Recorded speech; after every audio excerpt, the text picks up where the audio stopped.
notes, anything, information, like we were advised, the court's hearing that everything had been sent, and at 1:52 this afternoon, we received yet another packet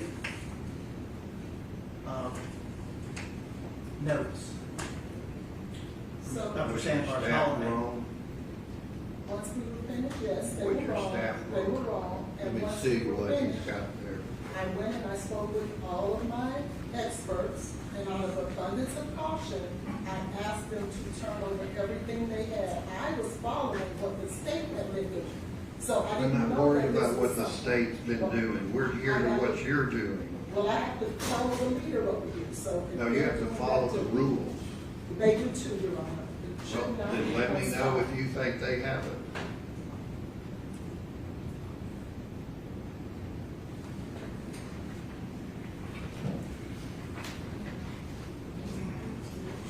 So is this,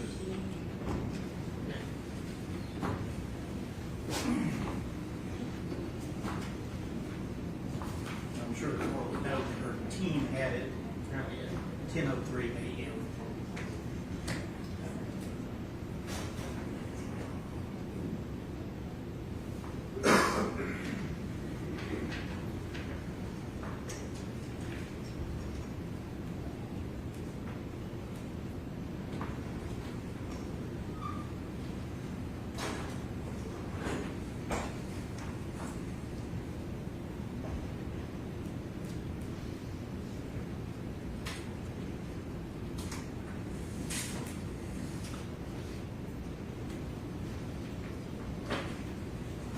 have you seen this, Ms. Holland?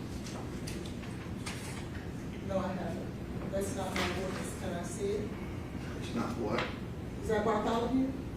That's not my witness, so no, I haven't. But I'm sure Mr. Joyner may have. Bartholomew is not your witness? No, he's Mr. Joyner's witness. Okay, I thought you were speaking for everybody. Has anybody to the west side of me, to my right, in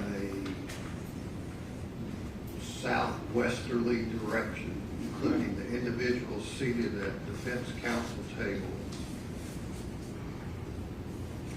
had this? And I'm not entirely sure what that is, but I did receive the email at 10:03, which I did. Why didn't Ms. Hollins know that you were, why didn't you pop up and say, hey, wait a minute, whoop, whoop, wait a minute? I could have, Your Honor. I didn't check my email, unfortunately. So you didn't get that until when? Or when did you, I know it was sent 10:03, when did you get it? Probably whenever we was anticipating breaking for lunch, Your Honor, I double checked my email. Anticipating, when was that? We came back at 1:50, so it had been around an hour before that. Okay, so when Ms. Hollins was saying that's it, and confirmed with Ms. Miller or whoever the young lady is, that that's it, you knew it wasn't? No, sir. I did not know it was. Oh, I thought you said you had looked at it in anticipation of lunch. Let me see if that.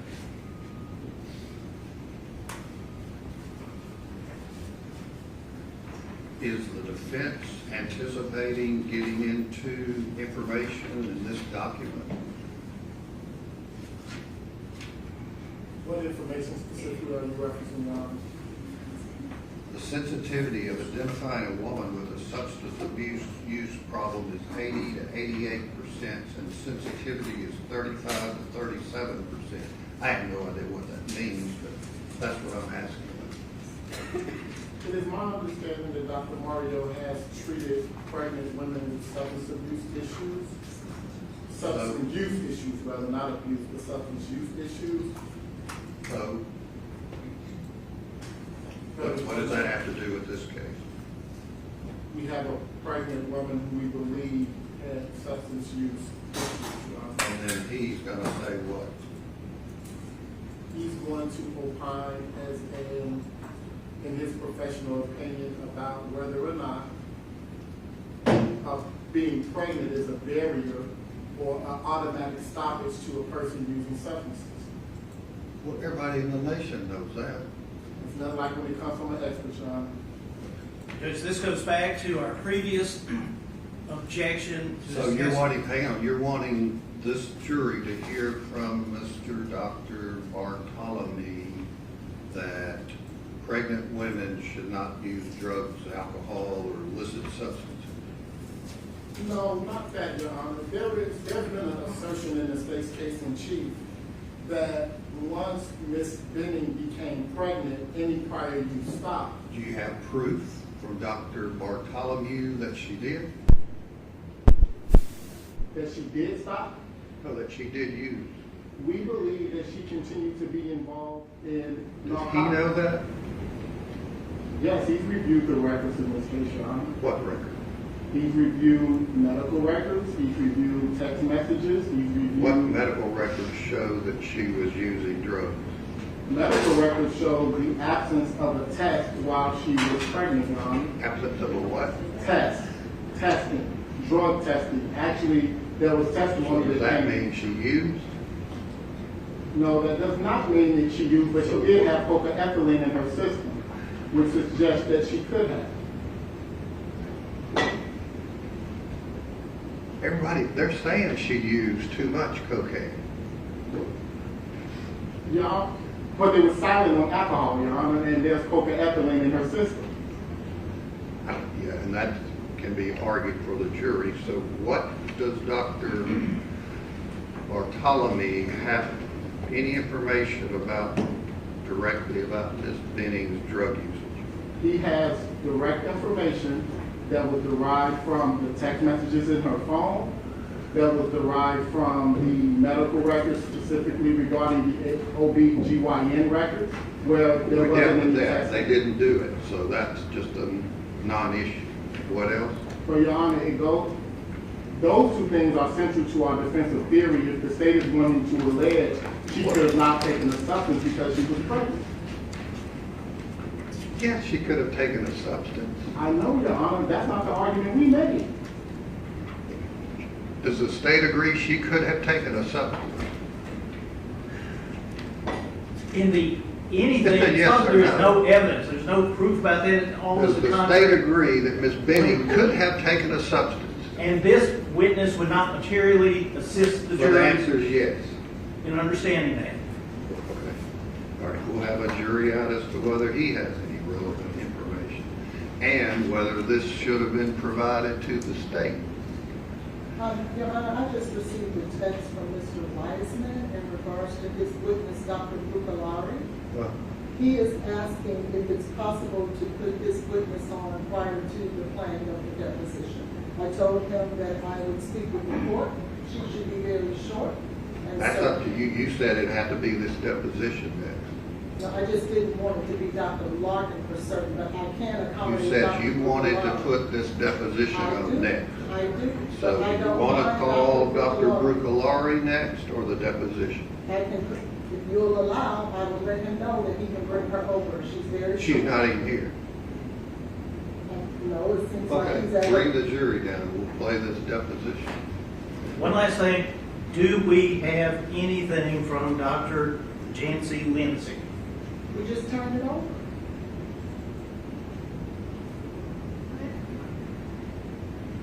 Is that the notes that you were throwing around? Those Joe? are not Article? even notes. Those are articles that she relies on. It's not Jinx material. It's not anything that we are turning over or trying to admit, but out of an abundance of caution, we turned it over. So we have what we've had. So no notes or no reports? We gave you notes as well. It doesn't matter what's been said, it could change. They're not supposed to be, they are. But of who? It doesn't say. They're from Dr. Lindsay. That's what you asked for, that's what you have. Let the jury step down.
The defense calls Alyssa Smith by deposition.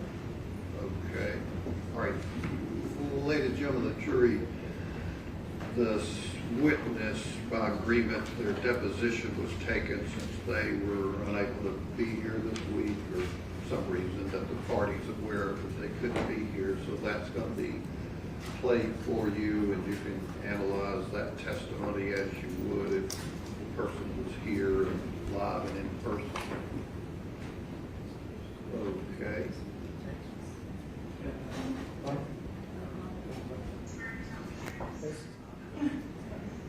Judge, I'm sorry, we had a recording done of this witness. I don't know. I think this is the. What did you say? That's not how we had the deposition recorded, but if it, I don't know. That's the court reporter's recording. Correct. We had somebody from our office that came and videotaped it. Is this not, okay? I haven't seen this, but I'm sure it'll be fine. Oh, right. Just for the record, this is the deposition of Alyssa Smith related to State versus Blaise Taylor on Friday, April 17th, 2026. Ms. Smith, could you please state your full name for the record? Yep, Alyssa Smith. And could you spell your first name for the court reporter? ALYSSA. Ms. Smith, where are you employed? Vanderbilt Lifeline. And you said Vanderbilt Lifeline, is that correct? Can you explain what is Vanderbilt Lifeline? We provide pre-hospital care across a bunch of different service lines, from events to flight to ground transports. And what is your position? I'm a critical care paramedic. Can you explain what the critical care paramedic does? We provide life-saving interventions in a pre-hospital setting. And that pre-hospital setting, can you describe, are you on an ambulance or some type of vehicle, or where are you normally physically working? In my current role, I could be positioned on an ambulance, or I can just be in a venue. It just kind of depends on my assignment. And would you ever sometimes be at Vanderbilt University Medical Center? Working currently, no. We're not working at the hospital. And how long have you been in that position at Vanderbilt? In my current role since fall of 2023. And prior to fall of 2023, what did you do? I was working in the ER at Vanderbilt Adult. And what was your position in Vanderbilt's emergency department? Paramedic. And can you describe what was your role in patient care when you were a paramedic in the Vanderbilt emergency department? We were mostly support for the nurses. Anything that they would need, IVs, medications, we would work traumas, anything that would come in. We were just kind of support for the doctors and nurses there. Okay. And that position is an EMT position, but it is a position at Vanderbilt Hospital. Is that correct? Yeah, it's a paramedic position. And so there are other paramedics that would work for National Fire Department with ambulance services. Is that correct? Mm-hmm. Okay. And specifically, were you working as in that position as an EMT at Vanderbilt Emergency Department in February of 2023? Yeah, I was working as a paramedic. And were you working specifically on the night of February 25th, 2023 into the early morning of February 26th? I was. And while you were working, were you involved in providing any patient care to patient Jade Benny? I don't remember.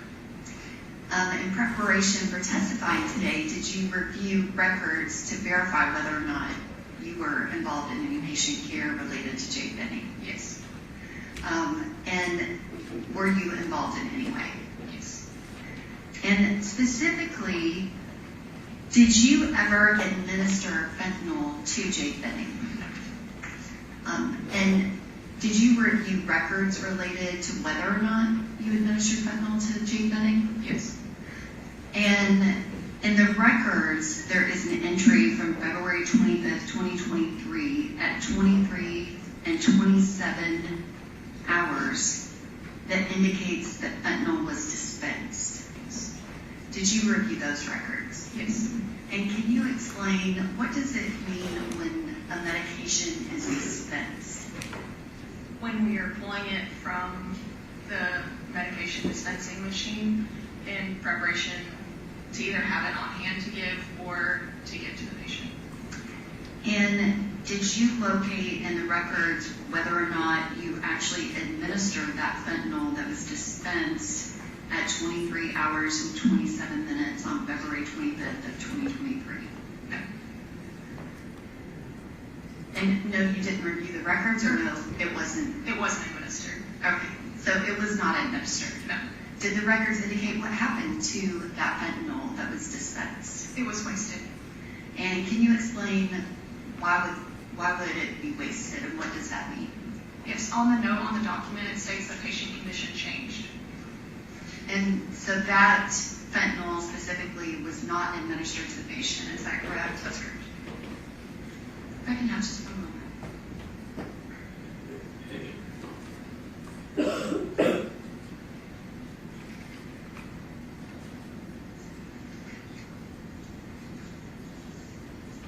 Thank you, Ms. Smith. I don't have any other questions.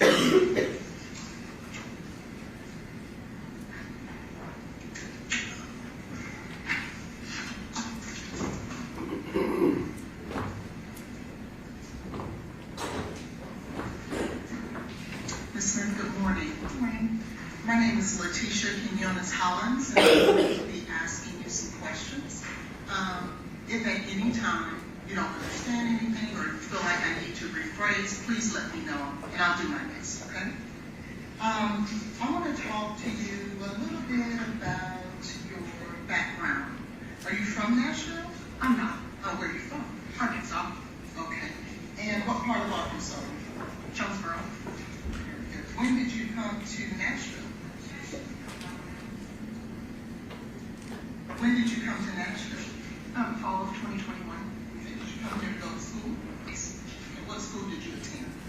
NOC College of Art for my bachelor's in photography. I'm sorry, NOC College of Art. Nelsie? NOC. Spell it for me. NOSSI. Oh, Nelsie, okay. Yeah. College of Art. And you got a degree in photography. Would that be bachelor's? And what did you do after you graduated? What year was it that you graduated? May of 2025.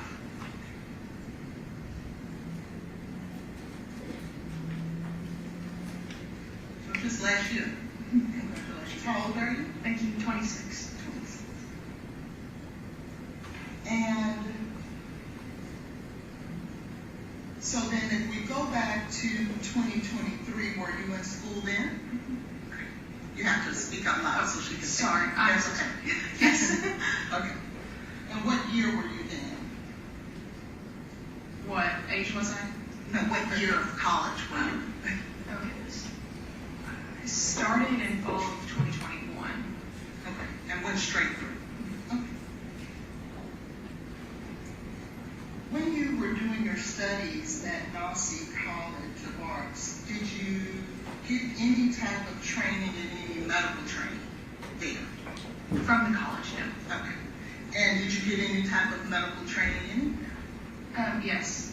And where were they? Arkansas State University. Okay.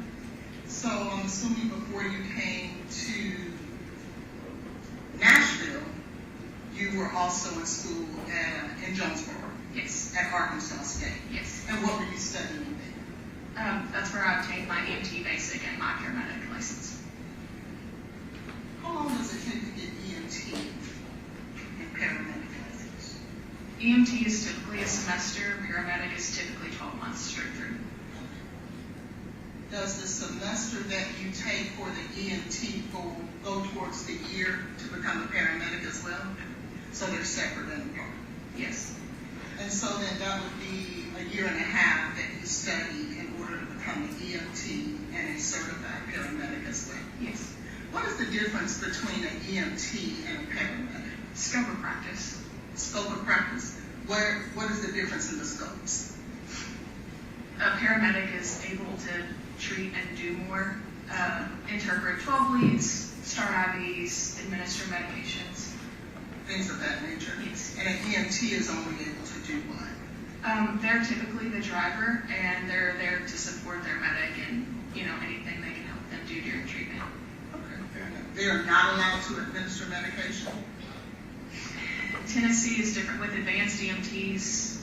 I was a basic in Arkansas, so I know they're allowed to do some here. I don't know because I was never an advanced. Okay, sounds good. So as a paramedic, though, you were able to administer medications. Yes. What year did you receive your paramedic certification? 2021. So right before you came to Nashville to start at Nashville. Yes. And when you came to Nashville to start at school, I'm assuming you started as a freshman or you had credit already? I had transfer credits. Okay. Were you still a freshman? Yes. And were you working during that time? Yes. Okay. And would that be 2021? And where were you working?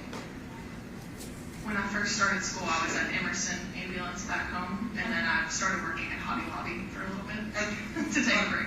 One of my favorite places. Okay. And what about when you came to Nashville? That Hobby Lobby was here in Nashville. Oh, hi. Okay. Yeah.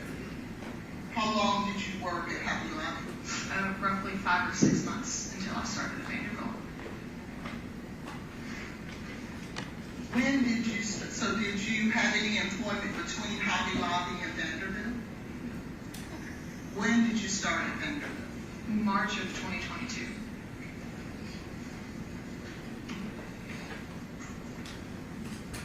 And what position did you start off? A paramedic. Paramedic. What department? Would that be emergency? Yes. Did you work in any other department at Vanderbilt outside of the emergency department before February 2023? No. Okay. So, by the time that by the time it's February the 25th of 2023, you have been at Vanderbilt working as a paramedic in the emergency department for almost a year. Yes. Is that fair? Yes. And I'm assuming you were going to school during the day Yes. and then working at night. Yes. What were your hours during that time? If it was I started on night shift from 7P to 7A, and I moved to a mid shift from 3P to 3A at some point. I think I was working mid shift by then. Okay. So 3 p.m. to 3 a.m. And I'm assuming you guys work 12-hour shifts. How many days per week were you working 12-hour shifts? 3 to 4.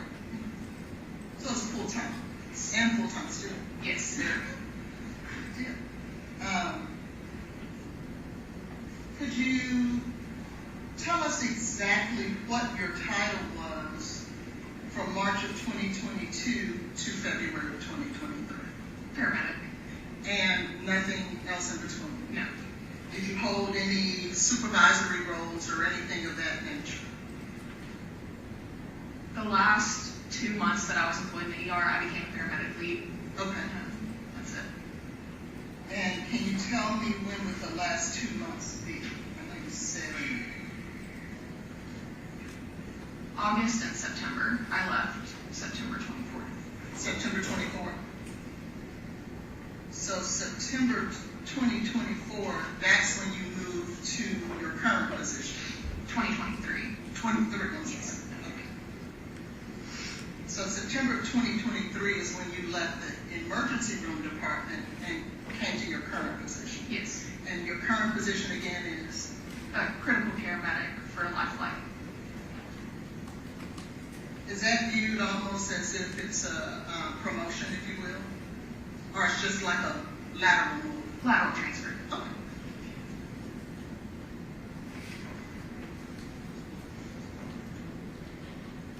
In your position as a paramedic in the emergency department back in 2023, February, tell us exactly what your daily, average day responsibilities were. So I would come to work, clock in, check off all of our equipment throughout the department, look at the board, see what patients we had, get off-going shift report from off-going paramedics, and just help wherever the nurses need me and whatever I was told to do. When you say check equipment, what type of equipment are we talking about? Our crash carts, our trauma equipment, all of our cabinets, all of our carts, make sure everything's stocked for the shift. Okay. And is medication in any of these cabinets or no?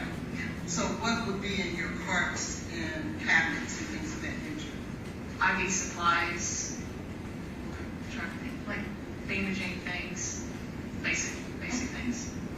Almost like support supplies for the nurses and things of that nature. Okay. So you will come to work, you check the equipment, see what patients are there in the emergency room, and then I'm assuming you then wait for someone to give you instruction as to where they would need your support. Yes. Who would primarily be the people who would come to you and ask you for support? Would it be the nurses, doctors, Yes. both? Yes. Okay. Was there a particular doctor and or nurse that anyone was assigned to? No. It could be anyone. Yes. How many, if you know, how many nurses would you say would be on duty at any given time at Vanderbilt's emergency back then? I do not know. You know? Okay. Do you know how many patients the emergency room department, in terms of rooms, how many rooms of patients do you guys take care? I don't have an exact number. I know we go up to 38, like physical rooms, 38? but it could be more. I'm not 100%. Yeah, I've seen sometimes where they have patients in the hallways because they don't have enough rooms. Who would have been your supervisor back then? As our paramedic supervisor, it would have been Eric Frank. Eric Frank? Did you guys have more than one supervisor? For paramedics, no, he was our overall paramedic lead.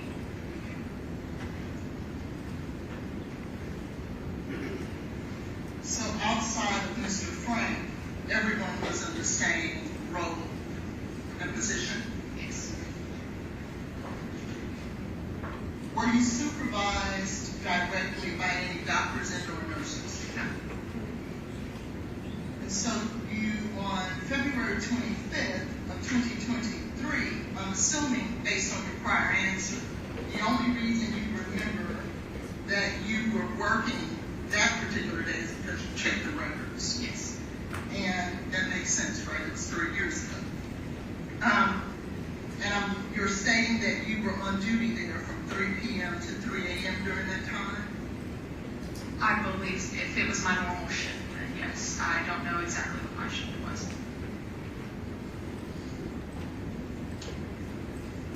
And do you remember at all Ms. Benning coming to the emergency department on that evening?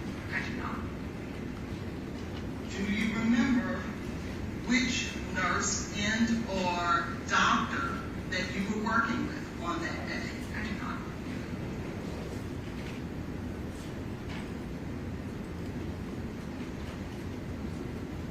Do you remember whether or not during that time that there were more than 38 patients, or it was pretty hectic during that time, or if it was just a normal call day? Do you remember anything like that? I do not. I should probably just ask you this. Do you remember anything about that day? I do not. And trust me, it's fair. That was 3 years ago, so that's fair. Okay. During your position and your daily duties at the emergency department, do you ever have interaction with family members or things of that nature? Yes.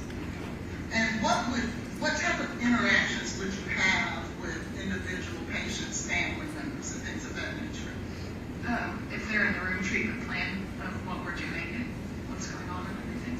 Would you be the individual that communicates that treatment plan to the family members? It's typically the MDs, but if we come in and we start doing something, that's when I would explain what was going on. And when you say that you would explain what was going on, you would explain what? Like, hey, I'm about to start an IV. Okay. Typical things. Not what the doctors are going to do, just this is what I'm going to do. Correct. Now, do you have any authority to, on your own, determine what type of medication a patient should receive? Not in the ER. Not in the ER.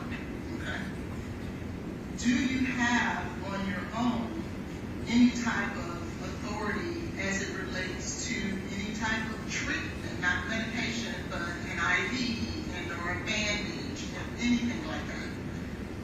assess a patient on your own and say, this patient needs an IV or this patient needs a bandage? I have to obtain orders from the doctor. I'm sorry. I have to obtain orders from the doctor to do From the doctor? Yes. Can you obtain those type of orders from a nurse? No. Only a doctor? Yes. And so when you looked at the records for Ms. Benning back on February 25th of 2023, I'm assuming you noticed, like we all, that you had pulled some medication that day. And you said before that you dispensed medication. Yes. Tell us again exactly what dispense means in the EMT emergency room department world. Pulling it from the machine that stocks it, where it's stored. Just pulling it out of the machine. Okay. And so if anyone is like me, what do you mean pulling it out of the machine? What does that mean? We go in, type in the patient's name, type what medicine we need, and pull it out of the machine, and we have the medication now. Okay. So I'm assuming then there is some type of machine that houses medication. Yes. And that machine, does it house all medications or only controlled substances or things of that nature? It houses all medications. It's not only controlled substances. Okay. And so if you are dispensing, which we now know the EMT emergency room department world means pulling it out from the machine that houses the medication for the emergency department, we can assume, can we not, that a doctor, because you said you cannot take orders from a nurse, right? That a doctor had to have told you to do so. Correct. Because you otherwise would not get medication out of them. Correct. What credentials must you put in order to obtain those medications? The patient's name and the first 5 letters of the medication you're trying to access. Do you have to give any identifying information from you? Yes. Okay. Tell us what that is. It's our login, our ID, and our password. Anything else besides your ID, your password, the name of the first 5 letters of the name of the patient, and the actual medicine? It's the first 5 letters of the medication and the name of the full name of the patient. Okay.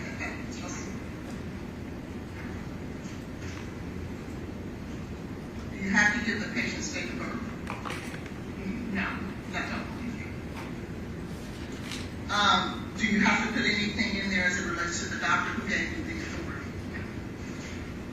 And so we see that on February 25th of 2023 at 23:27, which is 11:27 p.m., Yes.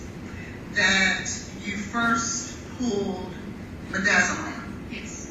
What is midazolam? Another name for it is Versed, and it's just a sedative. A sedative, and it means that it does what to a patient?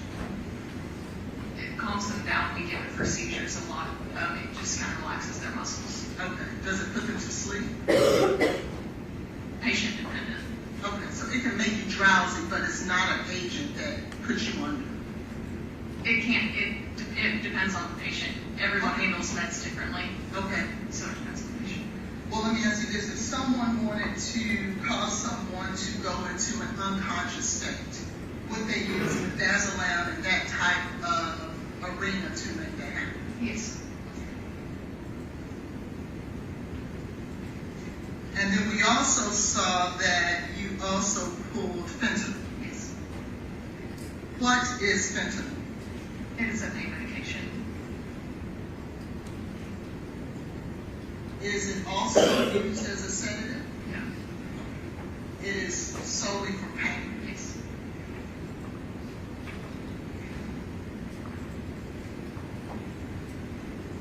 So one can assume then that if you were administering pain medication to a patient, then that patient had to have been in some sort of pain. Yes.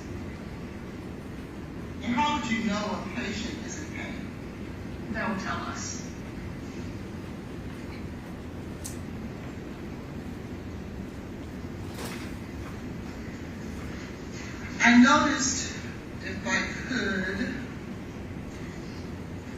You reviewed your records when you Yes, prepared for today? yes.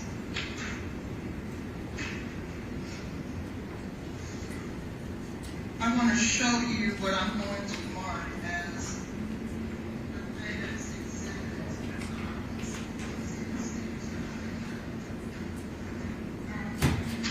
Do you have it? Okay.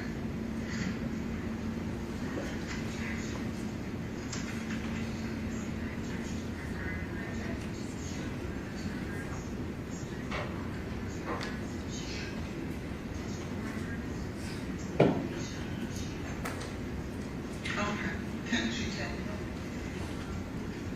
Since she's a witness.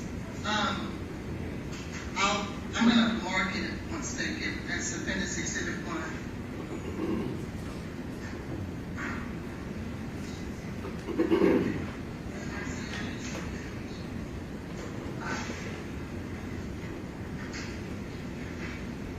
Take a look at Appendix Exhibit number 1. Have you ever seen that document? Yes. Okay. When did you see that document? A strip of only what I had done under my name was emailed to me. Okay. Who was it emailed to you by? That I do not know. Okay. Do you, what email would they have emailed it to you? My work email. Your parent work email? Yes. Are you able to go back and take a look and see who emailed that document to you? I don't have the ability on my phone. Not now, but at some point. Yes. Okay.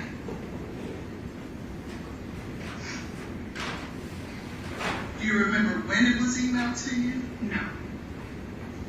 Was it this year? Yes. Was it in preparation for your testimony today? Yes. And you just don't remember who it was? No. Who have you been in contact with in preparation for your testimony today? My lawyer. Who is your lawyer? Anthony Bills.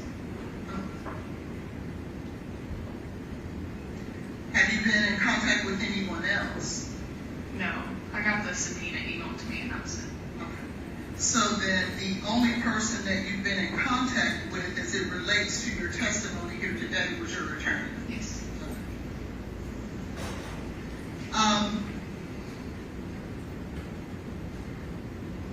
In these records, you notice that your name was present. Yes. Do you also notice where it states ABS override pool? Yes. What does that mean? It means if we have a patient coming in or a patient that needs emergency medication right in that moment, we can go in and override and just pull the medication that we need as told by a doctor. Okay. Why would you need to override it? Because they don't have time to go in and put the orders in the computer. Because it's an emergent situation and something's happening that we need those medications. Okay, so is there another protocol for or dispensing, medication outside of this ABS override that would not require an override? No. So in every instance that you want medication, you have to do an ABS override? Oh, no. Okay. No. So what would you do if it wasn't an override, I should say? The orders would be put in by the physician and we would go in and be able to pull them. Okay, so then what you're saying is that the normal protocol is that a doctor would put in orders for medication. Yes. And it is because of those orders that you can then go to the machine that houses the medication. Does that machine have a name, by the way? The Omnicell. Omnicell? O-M-N-I? S-R-C-E-L-L? Yes. So, in a normal procedure or protocol, doctors put in orders into a system. That system somehow communicates to the Omnicell Yes. and allows for you to go in and then put in the patient's name, the first 5 letters of the medication, your ID and password, and the medication is dispensed. Yes. But in this instance for Ms. Benning, there were no orders in the system Yes. for for the Omnicell to recognize? Yes. Because of the emergency situation. Yes. And so because of that, you implemented the ABS override pool. Yes. Okay. And what exactly is the override pool? What do you have to do there? We hit, it's a button, medication override, and the reason, emergency, whatever the reason is for needing it overridden, so that it's all documented. In that situation, what would the reason have been, if you know? I don't know the exact reason. Okay. Would it have been communicated to you?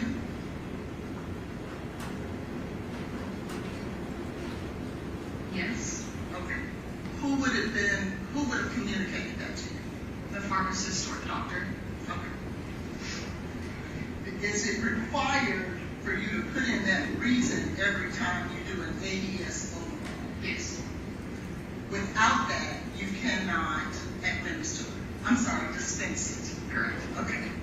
And so then we can assume that when you did this ADS override pool, there was a reason stated as to why you were able to do that. Yes. When you put that reason into the system, are you also inputting the individual who communicated the reason to you? No. Just only the reason? Yes. Okay. How many doctors would you say are on duty at any given time during the 3 p.m. to 3 a.m. shift? I don't have an exact number. Would it be more than one? Yes. Okay. More than 5? Yes. More than 10? I don't believe so. Okay. So somewhere between 5 and 10. Fair enough.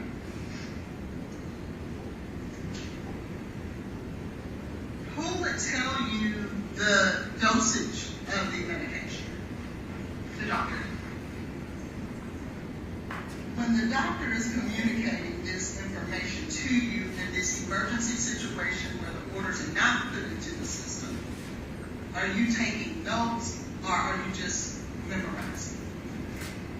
When we pull the medication from the Omnicell, it is the whole vial. So we go and pull the medication, we come back to the doctor and verify the dose that we're giving it. Okay. So when the doctor is communicating to you before you go to the Omnicell, you're not taking notes or anything at that time, you're just remembering as you go. The medication, yes. All I need to know is the medication. Okay.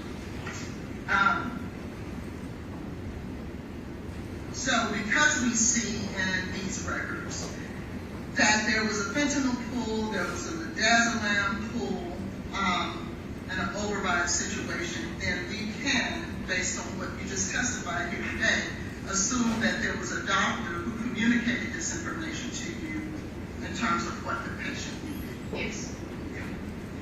Now, when you dispense the medication, who administers the medication? Meaning, who gives the patient this medication? Either myself or a nurse. Not the doctor? Typically, no. Okay.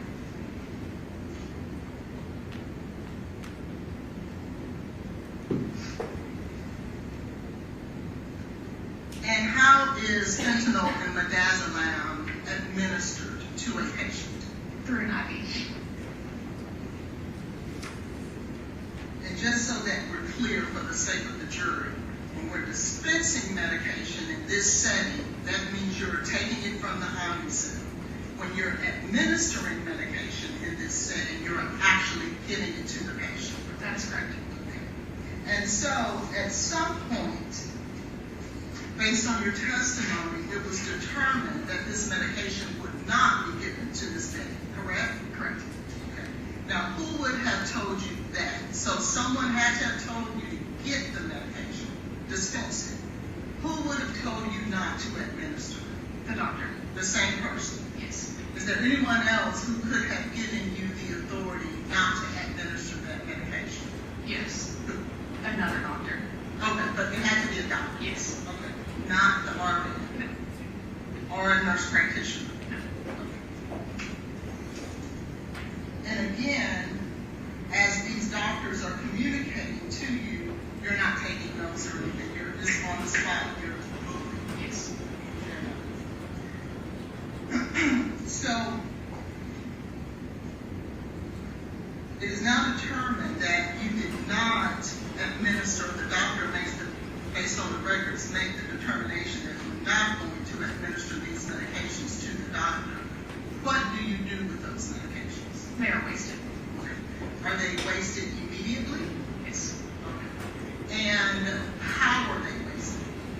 We have a system in the Omni cell where we go in and waste it with a witness, and then they are disposed of. And it's called a cactus. It's a drug disposal thing that we squirt the medication into. Okay. Is that in the Omni cell as well? It's beside it, yes. Right beside it? Is it a separate machine? Yes. Okay. And does it require any information on your part in order for you to dispose of the medication into that machine? Yes. And what is that machine called? It's a non-machine. It's just a waste receptacle. Oh, it's just a waste receptacle. Yes. Is that those red things you see with the danger? A little different. Okay. Okay. And you said, I'm sorry, I didn't catch the answer. Are there things you have to put in there? No, it's just you're putting it in. Correct. It's documented in the Omni cell. Okay. So first you document the fact that we are going to waste this medication in the Omnis. Correct. You then go to the receptacle, for lack of a better word, and you actually squirt that medication from the syringe Yes. into the receptacle. Yes. What do you do with the syringes? Throw them away. In the trash or something? Okay. Is there a special place for you to dispose of the syringes? Yes, we have trash cans and biohazard trash. Okay.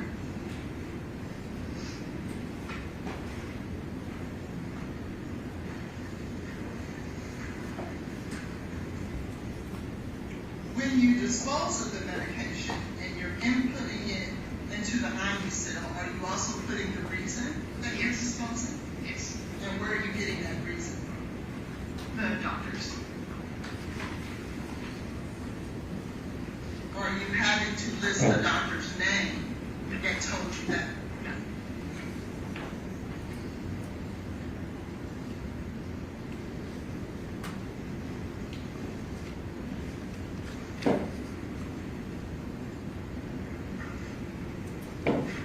And you stated, I think you said something about the patient changed, and that's how you knew that you disposed of it. How did you know that you disposed of that medication? For Ms. Benning particularly?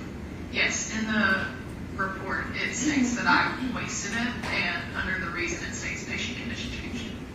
Okay. And what report are you speaking to in that regard? It's a continuation of this report. Okay. A continuation, you mean medical records? No, it's all of them. It's in the medication report.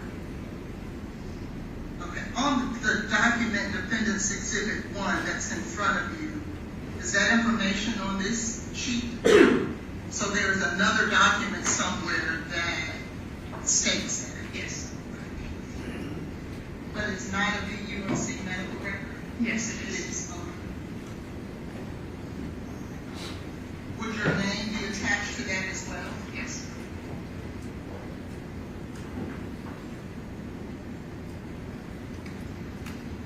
Have you seen that document? Yes. When did you see that document? It's the same one I was referring to, or I don't know when it was sent to me. I'm sorry. That's the one that was emailed to me. I'm not sure exactly when I received it. In addition to Defendant's Exhibit 1? I only received a strip that showed my name and like what I did. I didn't receive anyone else's name. It just showed my name and what my involvement. Okay. And that, was it a screenshot of a document? Yes.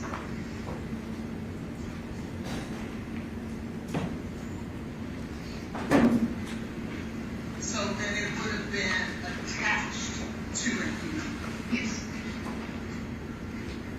not the email itself. And what I mean by that is, you know how sometimes you'll receive an email and there's a screenshot within the email. Oh, Yes. As opposed to an actual document that you have to click on and download to review Yes, I believe it was just in the email. in the email itself.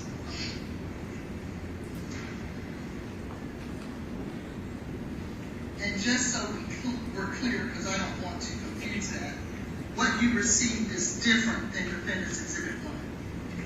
Yes, it's less information. It is only it has these two parts on here and only what I was involved in. It doesn't have, it's not the full of all the other medications. It's only what I was involved with. Fair enough, thank you. And in Defendant's Exhibit 1, is it fair to say that Defendant's Exhibit 1 would be, if you looked at just the two strips of where you were involved, would it be fair to say that the information you received is different than what's in those strips shown on Defendant's Exhibit 1 because it doesn't show where the medication was wasted? Correct. Because in Defendant's Exhibit 1, we don't see that, right? Correct.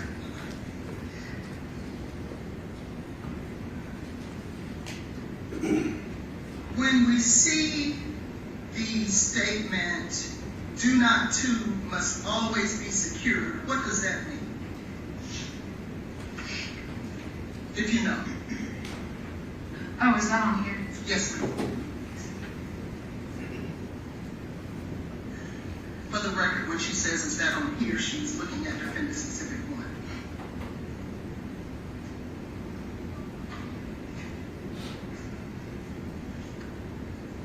Where on the, oh, there it is.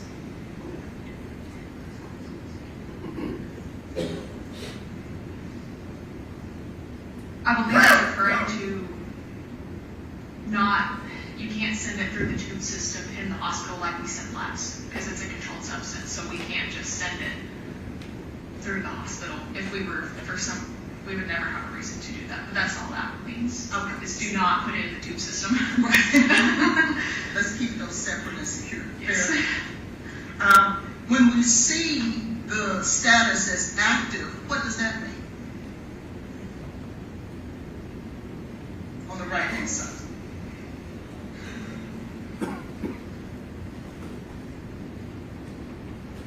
I do not know. Okay. When you look at it, it says ordering mode standard. What does that mean? I also do not know.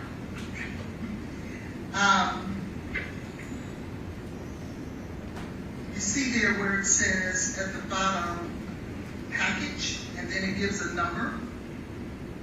Specifically under fentanyl, it says package 0409-9094-12. Do you know what that number pertains to? Fair enough. And finally, when you see frequency from 225.23 and 23.27 until discontinued, what does that mean to you, if anything?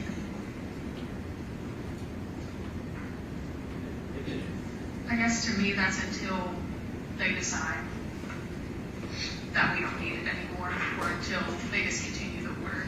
Okay. And when you say they, you're speaking about the doctors? Correct. Okay.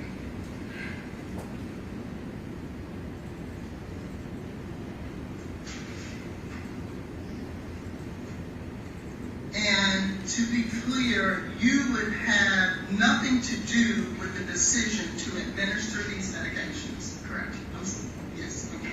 And you would have nothing to do with the amount of medication that is determined that needs to be administered? Correct.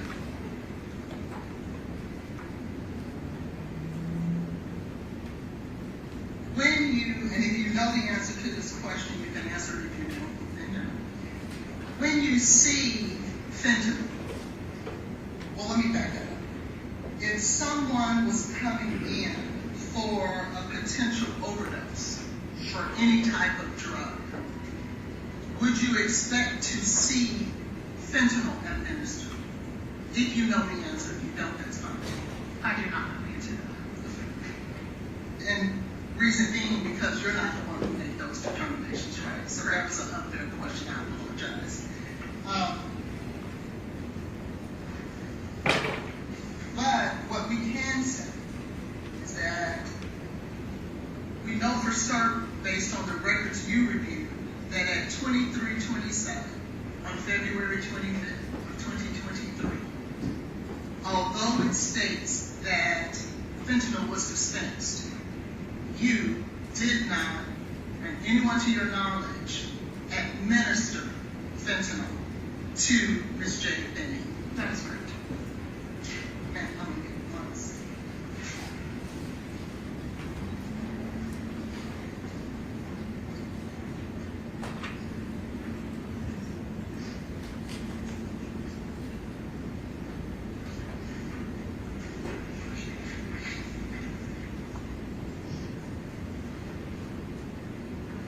So, Ms. Smith, we're going to, I'm done at this time, but, and this is beyond your purview, but I want to send it on the record. We would like for you to grab that document, that medical record, where it states that you actually disposed of it, so that we could at some point talk to you again about it. And we'll work with the prosecution to that regard, okay? But we do want you to move. Okay. All right, at this time, I'm going to pass it to this.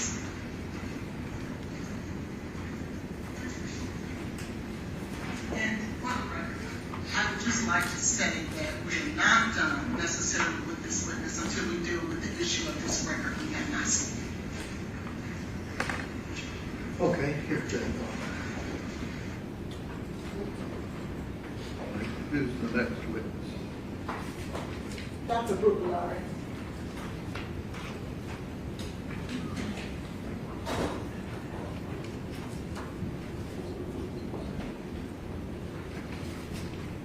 And I believe, Mrs.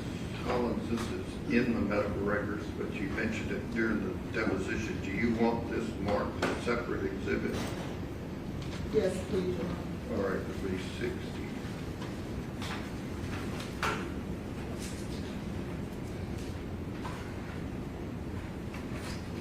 Your Honor, I would just renew my request that Dr. Larry not be asked about any testing that's not admitted as evidence as an exhibit. Okay, I would have said not. Let her step up.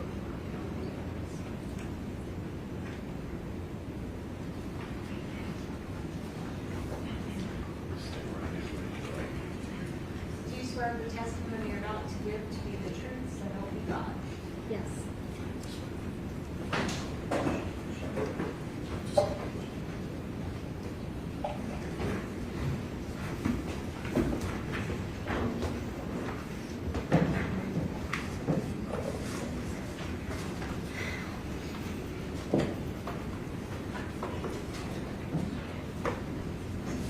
Okay. Good afternoon, Dr. Brucolari. How are you? I'm doing all right. Brucolari, I'm sorry. Can you please state your name and spell it for the record? Sure, it's Dr. Rebecca Brucolari, REBECCA, BRUCCOLERI. And how are you employed, Dr. Brucolari? I am employed by Vanderbilt University Medical Center as the medical director of the Tennessee Poison Center and a medical toxicologist. And how long have you been employed with Vanderbilt? Since October 2018. And I want to ask you a question in regards to the treatment of Jade Benning. Are you familiar with the patient at Vanderbilt by the name of Jade Benning? Yes.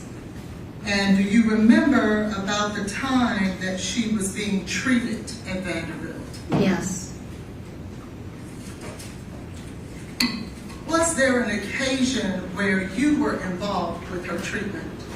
Yes. Can you explain to the jury exactly what your involvement was? Yes. I was called shortly after she was admitted to the ICU to assist in drug testing because there was concern that Ms. Benning had been poisoned. And do you remember about the time that she was admitted to the hospital? She was admitted at about 9 to 10 p.m. on February 25th, 2023. And who contacted you? Well, let me ask you this. What is your role there at Vanderbilt directly? I provide inpatient and outpatient medical toxicology consults. Okay. What exactly does that mean? So I can provide advice on toxicologic cases, so whether or not someone's been poisoned, intentional overdoses, unintentional overdoses, adverse medication reactions, and envenomations. And you just stated something about unintentional overdoses. Is that what you stated? Yes. Okay. Can you explain to the jury what exactly that means? So a prime example of an unintentional overdose is if a small child finds a pill on the ground that one of their caregivers has left and ingested it, and the management of that. And so what would your involvement be in a case like that? So I would provide advice on how to treat the poisoning. It could be a myriad of drugs that could be one, but for example, something like a blood pressure medication could be ingested by a small child, and then I would provide treatment recommendations to the team on how to manage that. When you were notified, or let me ask you a better question, do you remember the exact day you were notified in regards to Jade Benny's treatment? Yes, And who contacted you? the ICU team. Okay. And for what purpose were they calling you in specifically as it relates to Jade Benny? They wanted help with extended drug testing. And what type of service did you provide? I provided advice on extended drug testing. Did you have an occasion to pull urine for or from Miss Benny? Meaning, did you order a urine analysis or a drug test, drug screen? I did help with drug testing. Okay. And do you remember what day that was? So I assisted in ordering, I don't remember the exact date and time for each time that I called the lab, but I assisted on add-on testing for urine that was already in the lab, and then at the end of her hospital stay, I helped order arsenic testing. I want to draw your attention as to whether or not, well, let me ask a better question. Once that you order testing, where do you send your testing to? Meaning, where do you go? What lab do you utilize for your testing? So for the add-on testing, there were 2 labs that I had advised or helped with ordering for. That was NMS Labs and Arup Labs. And then for the arsenic testing, that went to Arup Labs. And I would like to show you what has been marked now as, well, I'd like to show you an exhibit, please. What are you referencing? Now, I want to show you my exhibit that I'm handing her. It's not offered into evidence. Your Honor, Dr. Bergolieri cannot authenticate documents, but it's very specific. She needs to be called about what's already been introduced. That's what I meant. You said it was an exhibit. What number? No, it's not an exhibit that's already been introduced. She's a witness. I don't understand why I can't give her a document, and if she can authenticate it, why am I not allowed to enter it into evidence? Let the jury step down the hallway.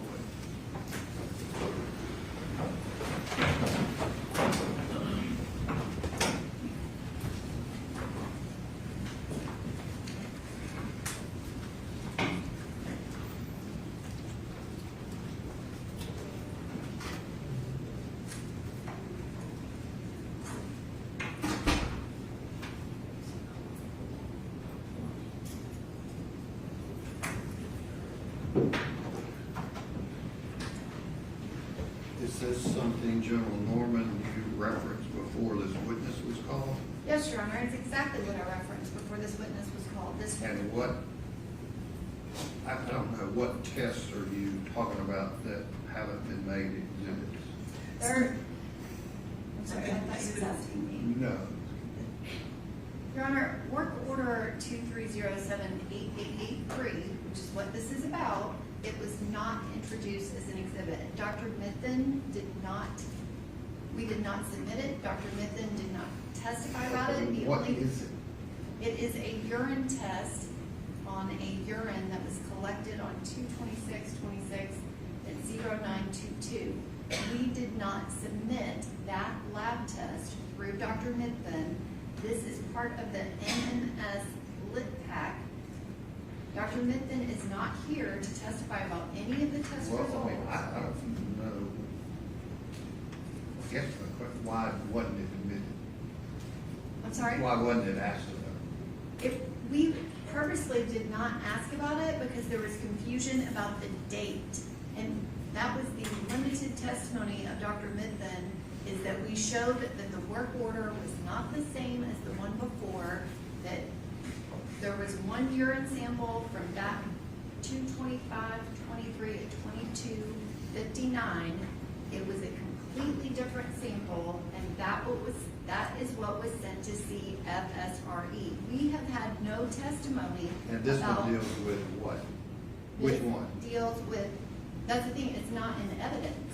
It's a Which? secondary urine sample. 2/26/1335 or 2/27/23 at 4:00? No, it's neither, I'm saying it's not either one of those. This has not been That's only submitted. three I've seen or heard reference to in the medical. Correct. There has not been testimony related to this, other than to point out that the work order was different, and she knew for certain that the sample transferred to CFSRE was from 2/25/23 at 22:59. What are you wanting to ask this witness, Ms. Thomas? Specifically, I would like to address two things with this witness. There is in fact an email between this witness and Dr. Mithun in regards to a sample, a designer opioid screen from 2/25/23 at 22:59. In this email, That's been testified about. I'm sorry? There have been references to that. Yes, and there's been an issue as to whether or not that urine screen was in fact on 2/26 or 2/25. I have an email in front of me from Dr. Brucaleri where she references a sample from 2/25/23 at 22:59. That date is extremely important to the defense because That's 2/25/23, 22:59 is not an issue. it is an issue on our side, Your Honor. That's, Your Honor, you is can that make, the urine screen you're concerned about, General Moore? 2/25/23 at 22:59? That 2/25/23 at 22:59 is a completely separate work order, and that is in evidence, and she's more than Right. welcome to ask about that. She is trying to ask about this other urine sample that we've had no testimony about. It was not admitted as evidence in any way, shape, or form. Then I guess I need to go back to Ms. Holland. You've not told me anything that the state's objecting to, so what else are you wanting to ask the witness?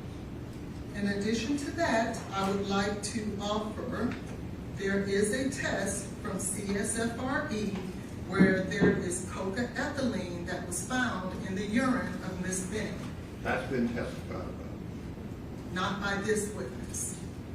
Okay, maybe you're jumping the gun, I don't know.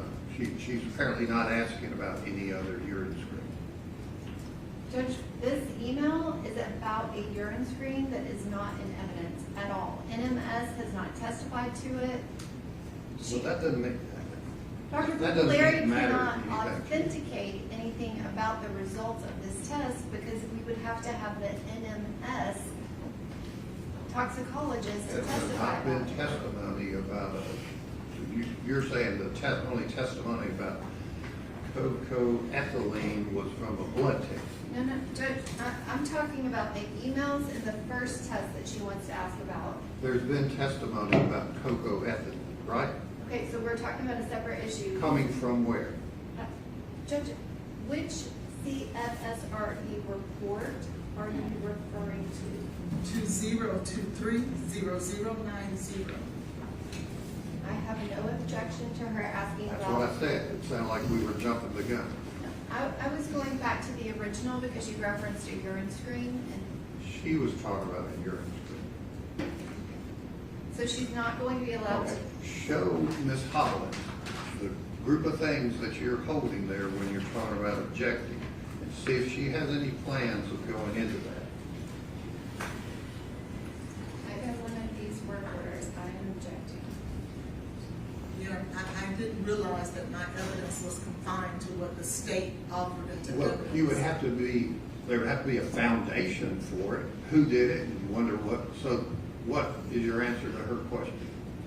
I'm not trying to offer those test results. Super. She's not I trying am to offer. speaking to this email written by this witness referencing a urine sample from 2/25/23. The purpose of that, Is that an issue? it is to. I'm not asking you. Oh, I'm sorry. It is if she is going to get into the lab. She just said she wasn't.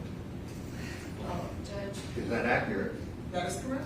All righty. And in terms of, I am wanting to get into the results of the coca ethylene found in the CSFRE. Judge, In what, one of those work order numbers? This work order No, the is. one she just showed you on her file there. No, it's Now, not. on the manila file, you had two. this work order that's, the email is about, is this work order that is not in evidence. The email is about something that is not in evidence. Is that accurate? I'm not trying to enter those results, Your Oh, Honor. I am trying to simply enter an email from this witness referencing a show date. this witness that email and she can clear up what work order it's about. This is the next one.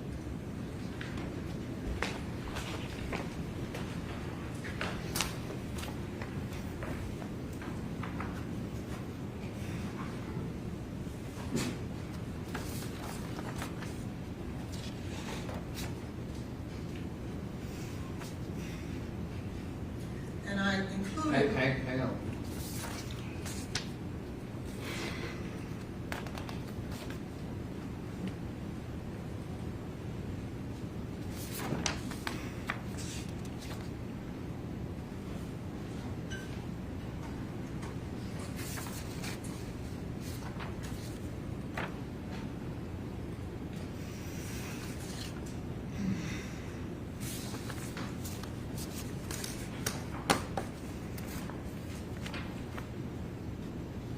Is all of that information you're looking at, Doctor, concerning 2/25/23/22/59 urine screen?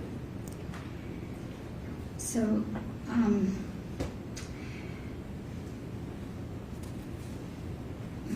as best to my memory, it is not. This is in reference to a different specimen number. So at the time this was done, which was April 6, 2023, there was some differences in lab collection dates and times to what was matched in the EPIC record. I am pretty sure this is referencing the lab that was actually done at 2/26, 2023 at 9:22 a.m. And this specimen did not ever go to CFSRE because it went back to the crime lab. So Okay. this is What not. about what you're wanting to ask about? So I'm not interested in getting in the results of that test. I am simply interested. She's saying this email applies to a total another work order that wasn't sent in MS. Again, I am not trying to enter into evidence any results from any test. I Then am why would you simply- want an email about a test that wasn't tested? Because there's a date on there that is very important to Ask her my what you client's wanted to case. ask. Thank you. Is there a date that you are referencing in your email, Dr. Brooklyn? Yes, and I am saying at that time, it was incorrect, because when you backtrace this work order to the specimen ID into the Epic medical record, it is a different date and time, which was not discovered until after this email was sent. And that's fine. I just want to reference the actual date that you have in that email. Back on April, I believe it's the 6th of 2023. The date that I have is 2/25/23 at 22:59. Thank you. That's all I needed. And then, She's saying that's not accurate. I understand. So you're The entitled to state, introduce relevant evidence, not evidence that's not relevant. the state has made it an issue that that date is not accurate. They have made that So that an date's issue. accurate. May I finish, Your Honor? 220, you're saying the state's saying 2/25/23 and 22/59 is not accurate? That is correct. They have stated that in their No, case they're in not chief. stating that. That's accurate. But you're asking about another work order that's not been testified to in the record, so how do we know what the results were? I'm not trying to get into the results. But you're of wanting that an email test. to confuse the jury about what's going on here, No, right? sir, I'm not. Okay, well, I'm not allowed this email, so is Fair anything enough. else? That's fine. All right, let the jury step I'm back there. not done. Oh. I have another test. As Okay. I stated, there is another work order that Dr. Brucaleri is aware of where Ms. Benning tested positive for cocaethylene. I simply want her to have the opportunity to testify about that because What it work goes to order my is that? clients. It is work order number 2023-0090. Was that tested Yes, it by was. Vanderbilt? Yes, it was tested by Vanderbilt, but what's in question is what went to CSFRE, which is, What? it went to the Center for Forensic Research and Education. But your hospital tested it and it showed what? So it went to NMS Lab. So our hospital drew it, sent it to NMS The Lab. hospital didn't test it. Our hospital sent it for extended drug screening to NMS. I do not. Vanderbilt Hospital test what she's asking about. Could you repeat the question, Your Honor? Did Vanderbilt Hospital test what this lawyer's asking about? I don't know if they ran tests on that sample Should I themselves. She has personal knowledge that Ms. Benning tested positive for cocaethylene. Is that accurate? Yes, From what source? that's from the Center for Forensic Research and Education. She didn't do the testing. But she has personal knowledge and It'd be hearsay. she's a toxicologist, Your Honor. And she's treated Jane But Benning. you want everything to be reliable, right? No, what I would like You is for don't want this, everything to be reliable. may I finish, sir, please? Just answer my question.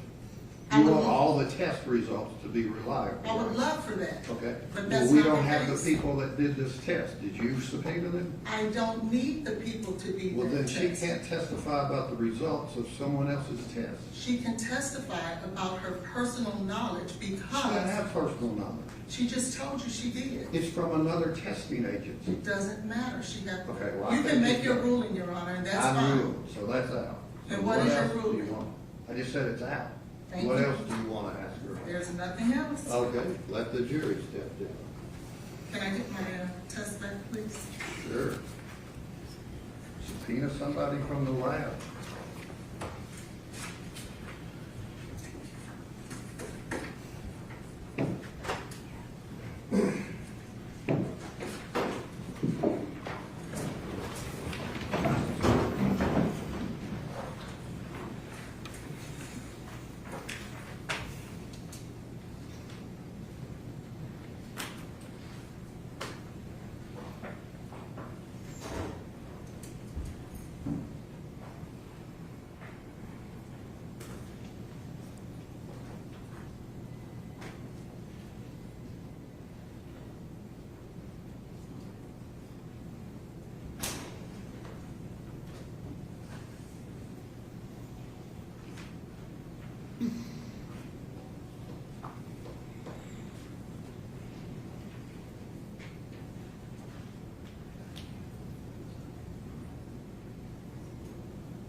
Eric Devlin.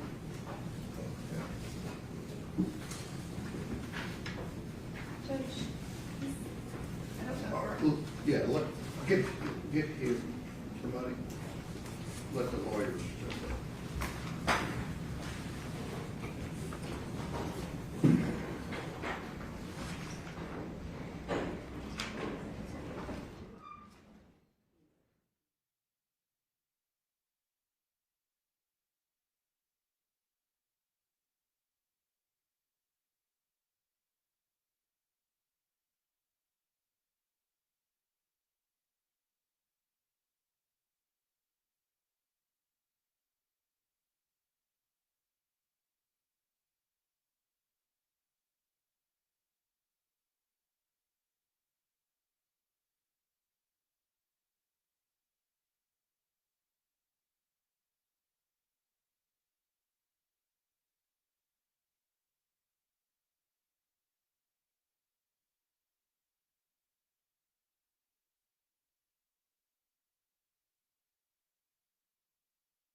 And let the lawyers judge it.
You got to sit back there outside, sir. Get us Mario Bartolome.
You swear to tell the truth, so help you God.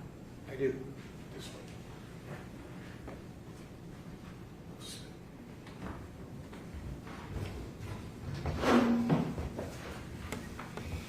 But the attorney, I'm going to ask you just some, I don't know about brief, but some questions in terms of the bottom line issue they're wanting to call you, okay?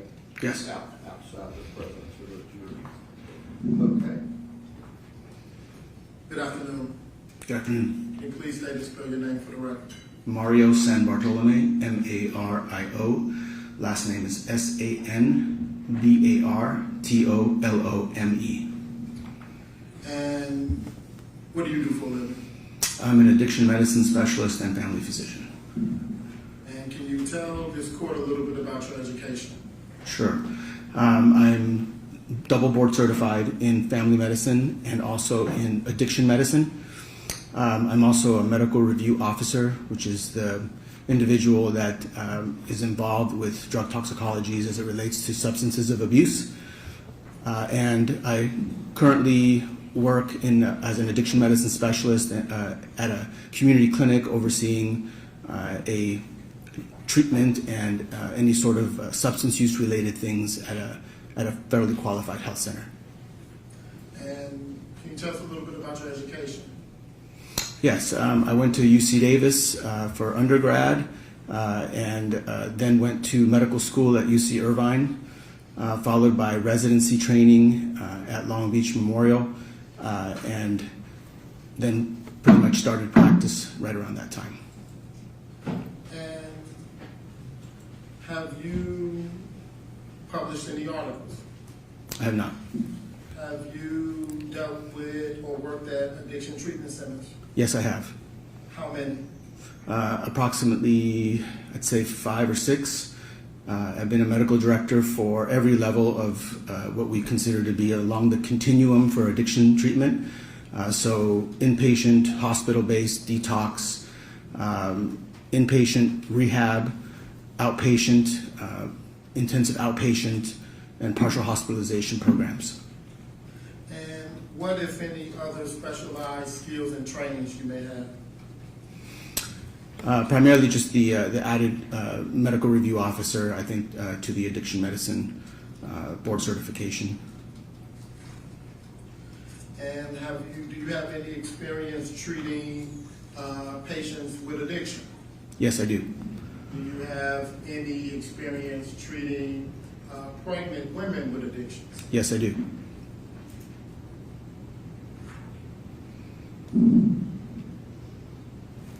One second.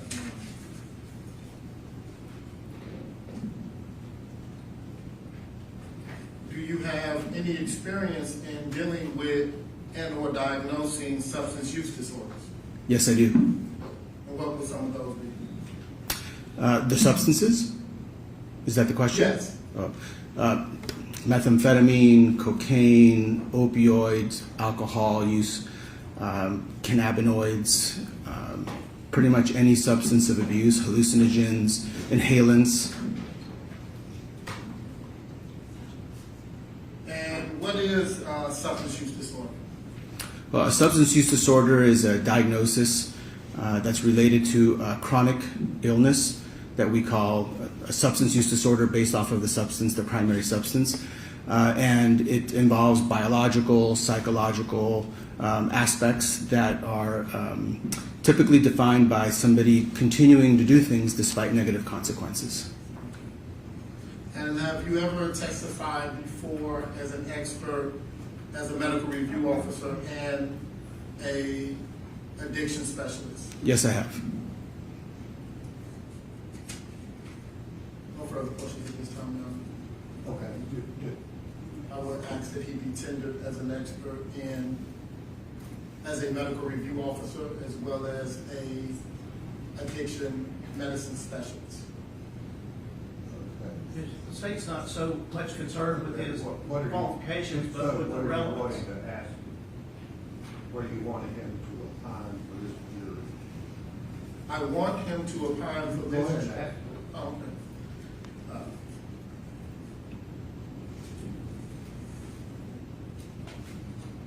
Dr. Mario, in your experience, is pregnancy a automatic stoppage to substance use? No. Why not? Well, because even though it is definitely a well-studied external motivator, in other words, if somebody is in the process of using substances and finds that they're pregnant, it is something that is associated with a higher likelihood of having motivation to stop using. But by itself, it's not something that's a guaranteed that somebody would stop using any substances. Okay. And what is addiction medicine trying to understand? Well, addiction medicine really deals with judgment. It deals with physiologic changes that drive somebody to have impulsivity, to have the kind of behaviors that can be harmful to them.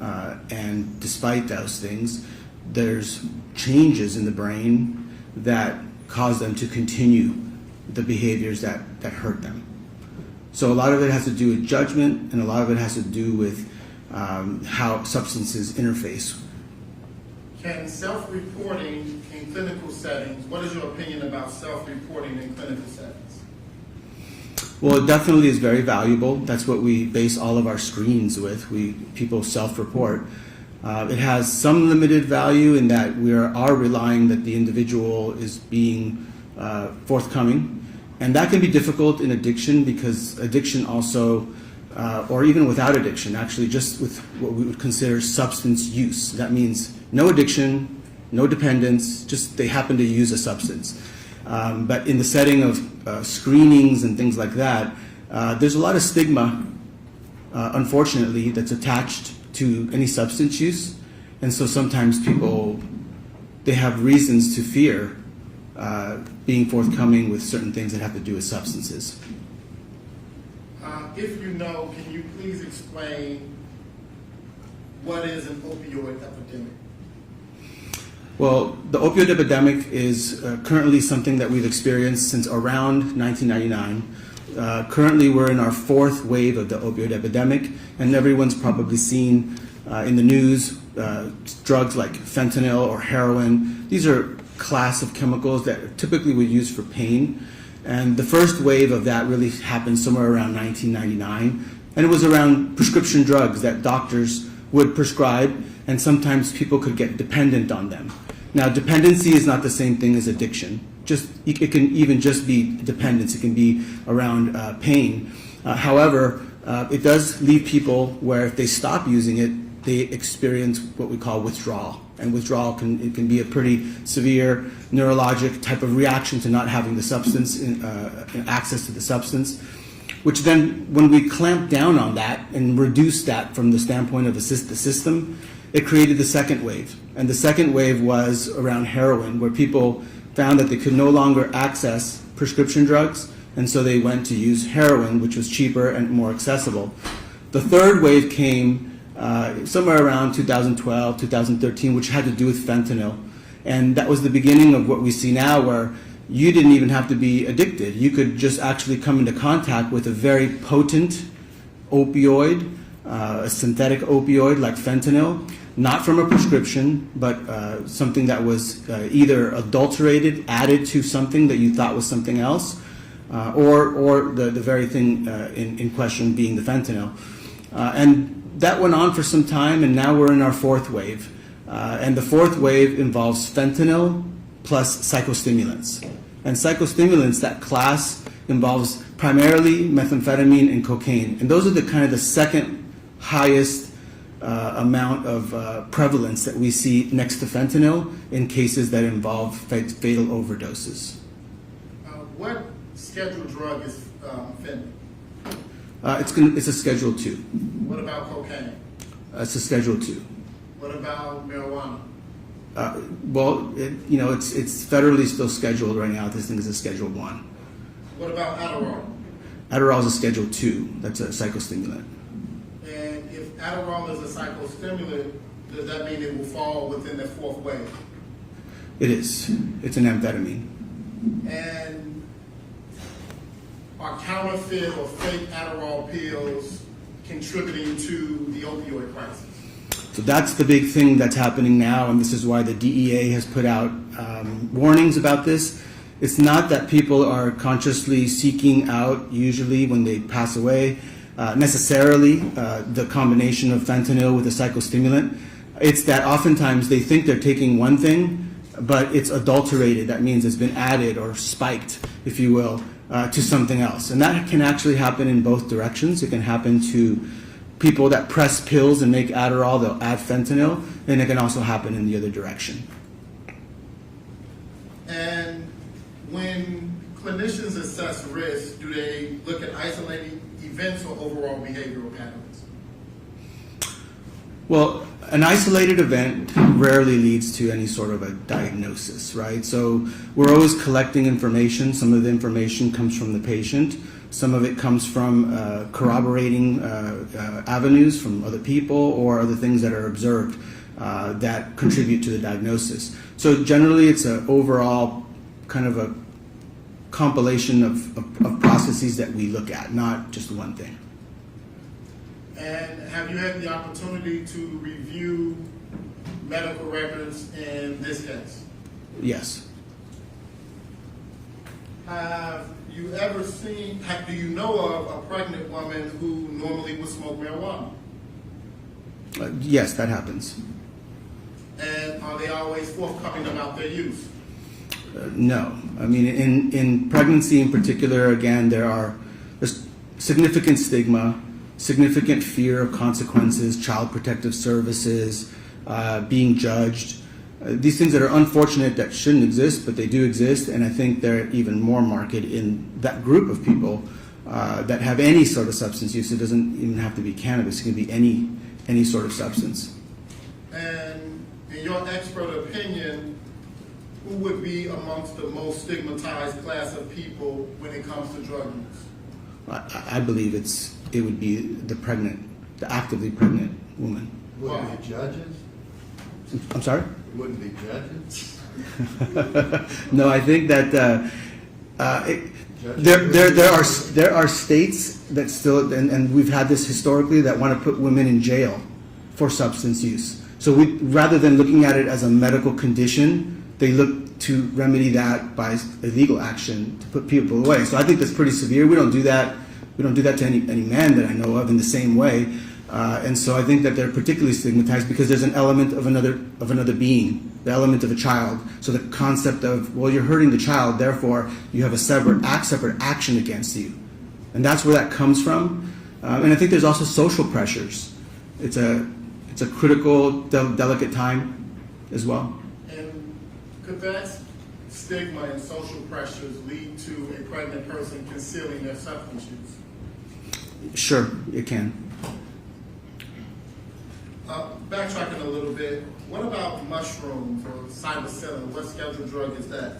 So psilocybin, or what's sometimes called magic mushrooms, is a Schedule 1. It's in a category we call hallucinogen.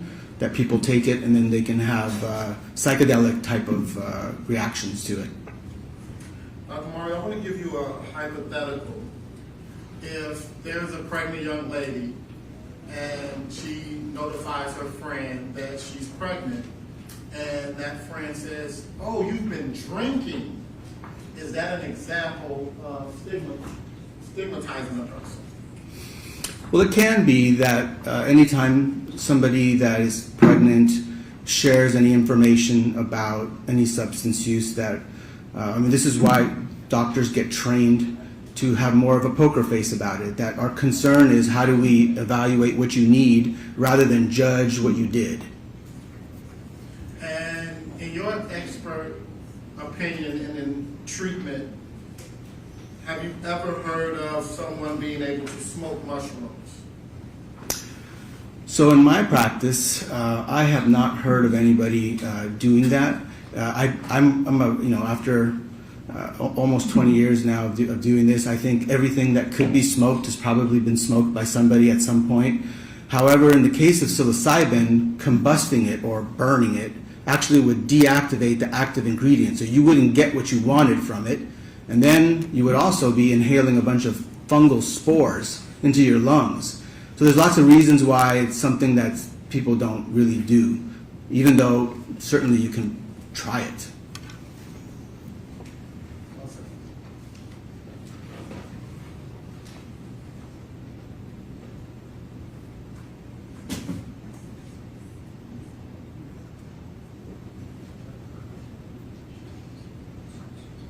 And lastly, if you could just talk a little bit about how substance use impacts, if at all, the prefrontal cortex of a person.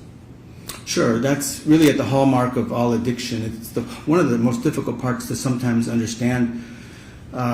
People that have substance use disorders need help, and this is the reason we look at it as a disease, is because the parts of the brain that get affected, we know. We actually have studied it. We know the parts.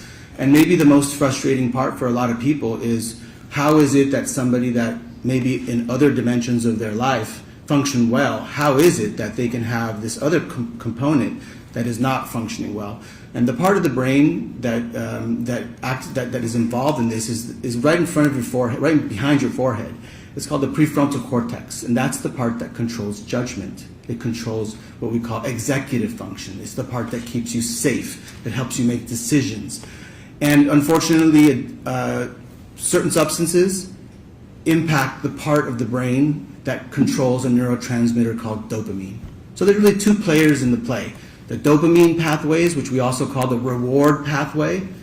When you do something that is good for persistence, it obviously doesn't exist for drugs to exist. They're there because of their survival things. So increases in dopamine decrease the function of the prefrontal cortex, which is why in substance use disorders there can be lapses in judgment. And in your expert opinion, if a person is pregnant, but they're engaging in, let's say, facilitating drugs, what would you opine about that person's judgment? Well, that would definitely fall under what we consider to be part of the clinical impression. So the clinical impression, without going into a diagnosis, because you really need to do a physical exam and do a comprehensive exam to come to a diagnosis. But risk-taking is part of the hallmark of addictive disorders. So engaging with a drug dealer in any fashion certainly would fall under that, whether you're an intermediary, whether you're buying yourself, whether even just associating. I think that would be one of the signs of many that we do include in our evaluation of what a substance use disorder might be. And again, it's not uncommon for in your experience, in your expert opinion, for a pregnant person to hide any type of substance use from their friends and family. It's not uncommon for all people with addictive disorders, but I think even more so potentially with somebody with a pregnancy that's going on at the same time. There's a bit more to lose, I suppose, that is part of the thought process. And along with drug or facilitating drugs, being around drugs, would a person's proclivity to engage in promiscuity be something that you would consider about their judgment? Could you assess that at all? Well, it's something that can be, just as a general, it doesn't necessarily have to do with substances, but it certainly is any high-risk behavior where you can link, where there's typically the prefrontal cortex puts the brake on and it stops it. That would be something that could be in consideration.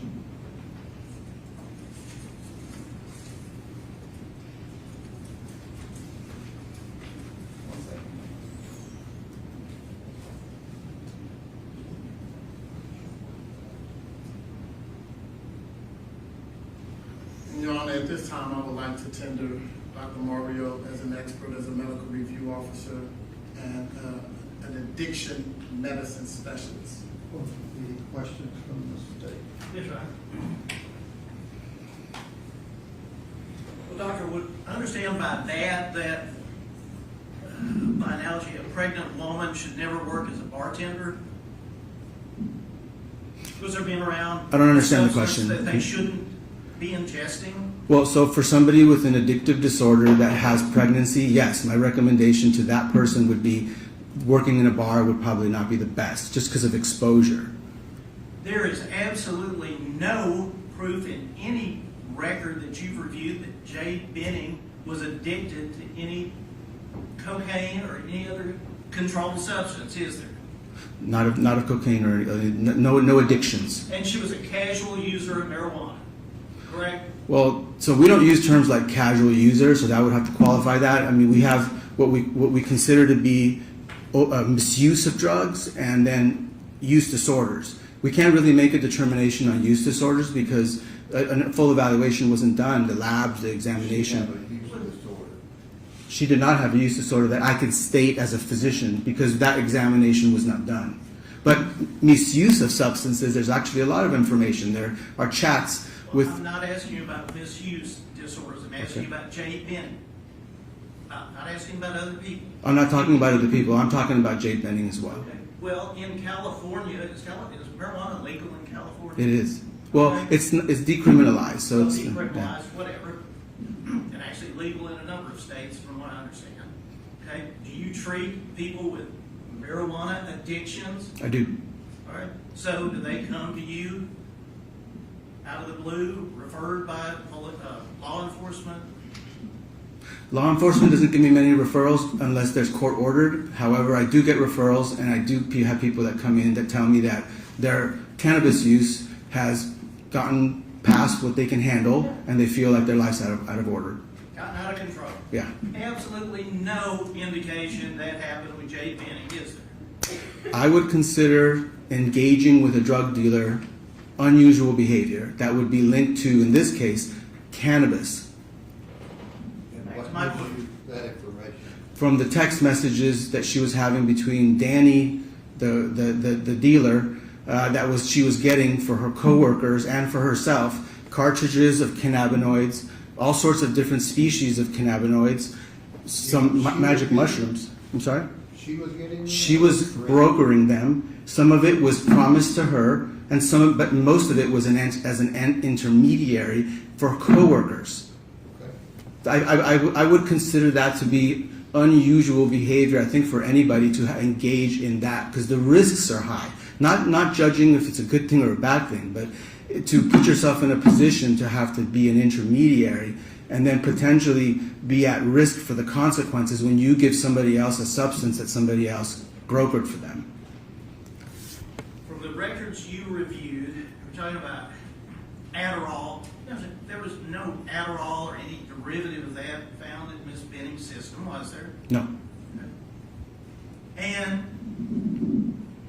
remember, you and I talked, and we have a time or two, at least we can say hello, that you would agree, would you not, doctor, that she died from acute cocaine toxicity by oral ingestion, correct?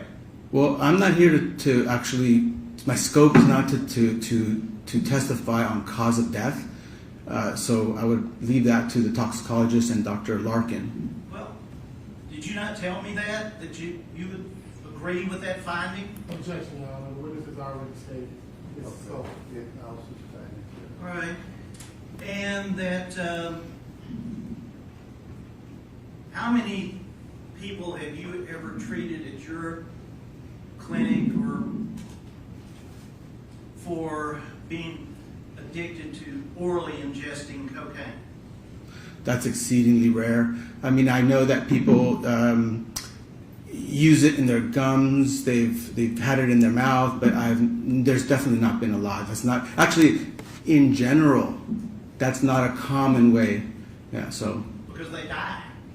No, that's not why. It's because it actually takes longer to get the effect, number one. Number two is because it actually deactivates a lot of it, so you don't. It's hard to get the same effect that you could get if you snorted it, you smoked it, or you injected it. That's the reason why. And there's quite a hierarchy that can be applied to most things, actually. If that particular substance isn't particularly absorbed well with how you take it, that's not how it's used. There is absolutely no indication, doctor, is there from a medical record that Jade Benning consumed any drug or alcohol after she found out she was pregnant? Is there? Correct, not medical records, no.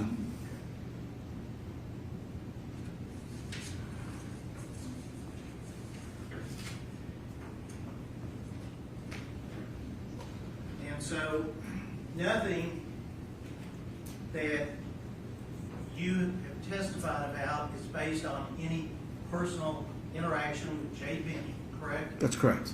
Either during her lifetime or from obviously the review of the records. There is just nothing there. Yeah, I have not personally evaluated Miss Benning.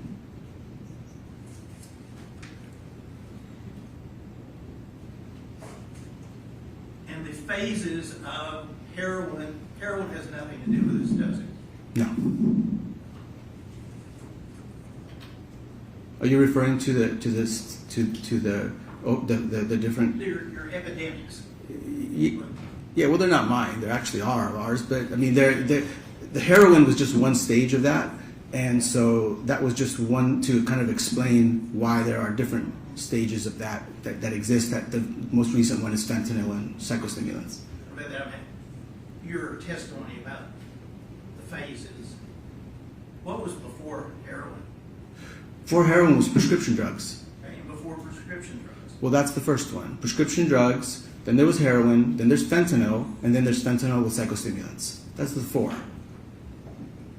And we're likely to enter a fifth one now with xylazine, which are like anesthetics that are being adulterated into the supply of fentanyl. And back in the 70s, there were other substances. Back in the 70s, a whole other time of what was available, so I'm not really speaking to that.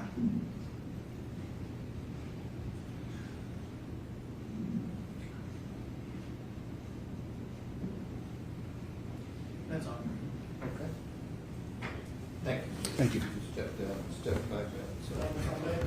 Oh, you got more questions?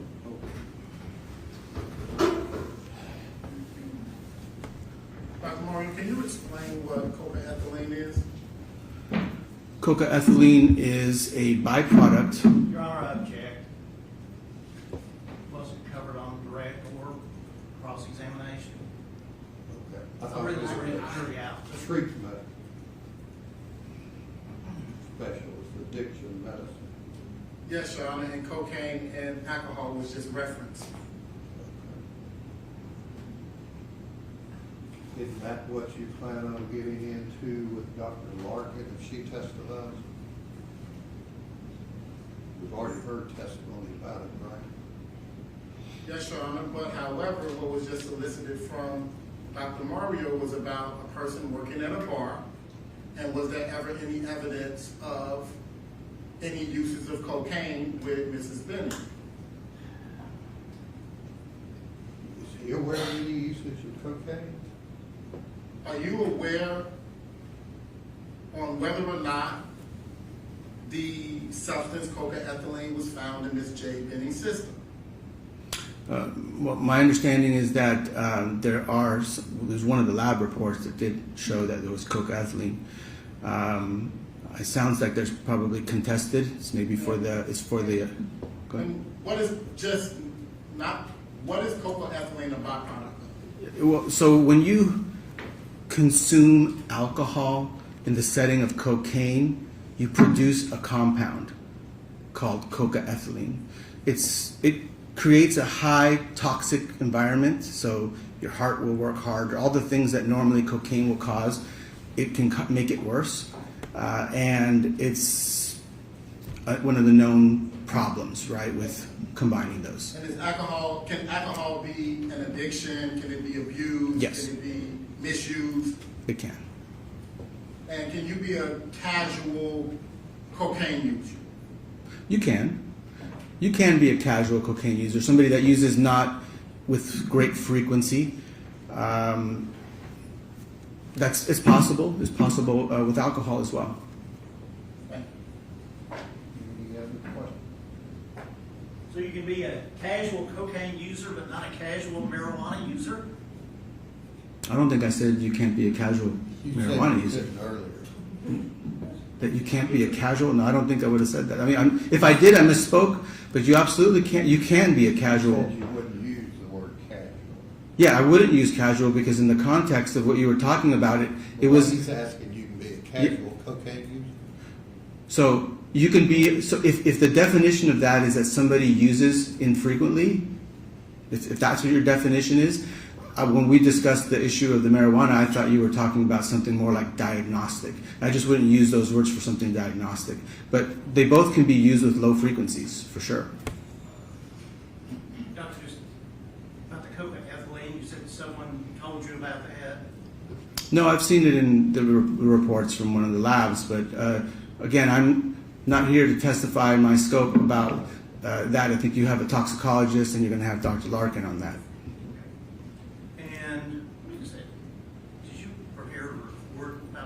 I did not.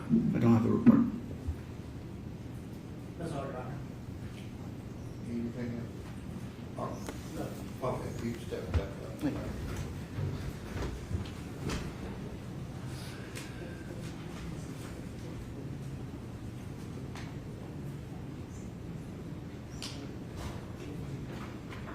All right, does the state care Yes, Your Honor. objection? Yes, Your Honor, the state would renew its objection to this doctor testifying under Rule 702. It's meant nothing that he had testified about. In fact, knowledge of this incident, no knowledge was being other than she was not addicted. All this testimony would have to come under Rule 702, that it is would substantially assist the trier of fact, the jury. And the Merriam-Webster dictionary synonym is important or essential. This testimony is not anywhere close to being essential. It's irrelevant. It is designed to, if anything, just attempt to paint Ms. Benning as someone she was not. And I would ask the court to exclude this testimony in its entirety. If I may encourage y'all. Sure.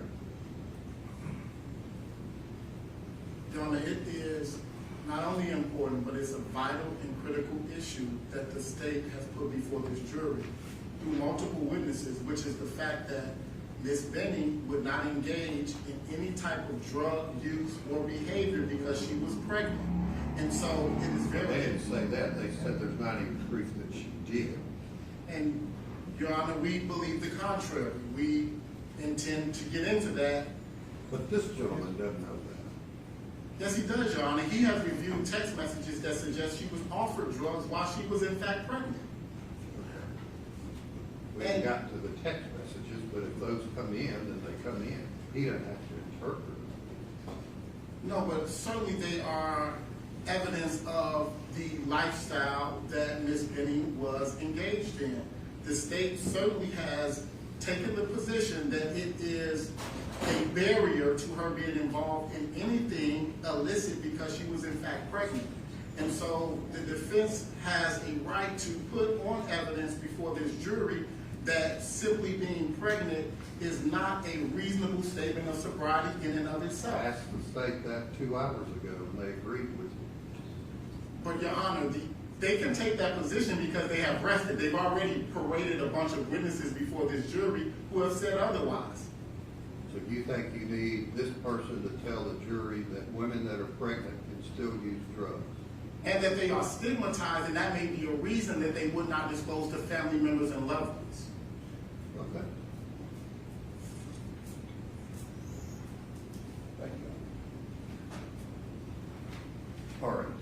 As in terms of the coca-ethylene that was brought up on redirect and then recross, as the other witness said, he's not here to interpret what that, he knows what it is, but he's not here to say one way or the other about what that means for Ms. Benny. The other proffer involving pregnancy, not being an automatic stop to using drugs, pregnant women can still use drugs, the testimony about fentanyl overdose or epidemics, I don't know if that word was used, the detective's already been asked about, testified. There's no proof, and this witness has said he doesn't assess Ms. Benny as being an addictive disorder person, patient, if she were one of his patients. So, under, I mean, he's a fine gentleman, useful in his field, I'm sure, but 702 requires the court to assure that there is some issue that the jury wouldn't know about, and that his testimony would substantially assist the trier of fact in some issue to be determined, and the court just doesn't find that. So, no need for Dr. San Bartolome. Is what? I would like to say for the record and offer proof that. We've already had the offer. There was one other thing that I would like to add, and that is the state has put an issue that since Ms. Benny has become pregnant, she is now leading this clean life. Ms. Benny is Like I said to your co-counsel, they're putting on proof that there's no proof she did use. However, Your Honor, she is heavily involved with the sale of drugs. Right. That is dangerous behavior in and of itself. Okay. The jury needs to be educated in regards to. And what proof is there that she was involved in dangerous drugs on the date or in and around the day she died? Because on that very day, she reached out to her drug dealer. The very day she passed Any proof that she met with him? We don't know. Okay. Well, your Dr. Larkin says on the day of her death, text messages indicate that Jade met with her drug dealer. You just said that inaccurately. Well, I think an inference can be made that she did. You And just so, said she didn't. you asked me, is there any proof that she did? It's what we deal with is proof. Well, we have to be able to put on a defensive theory. So all I Sure, have to say. I haven't figured out relevancy-wise what it is, Is but it- that's where I'm trying to get to. What's relevant is. But I've already ruled on Dr. San Bartolome. If I could just say, what's relevant is the doctor stated about the most stigmatized person when it comes to drugs is the pregnant woman. Okay. Which means that she will do whatever she can to hide her interaction, use, dealing with drugs, such that her family Just will not present know. proof, if you have it, that she was using drugs. That's all you have to do. There's no proof Mr. Okay. Taylor did this either, but there is that inference being made. In that same instance, we would like to make the inference in regard to Ms. Benny. Okay, and I ruled, like you've asked me to do. Now, what did the state determine about Bumble? Your Honor, Tom Miller is on his way over.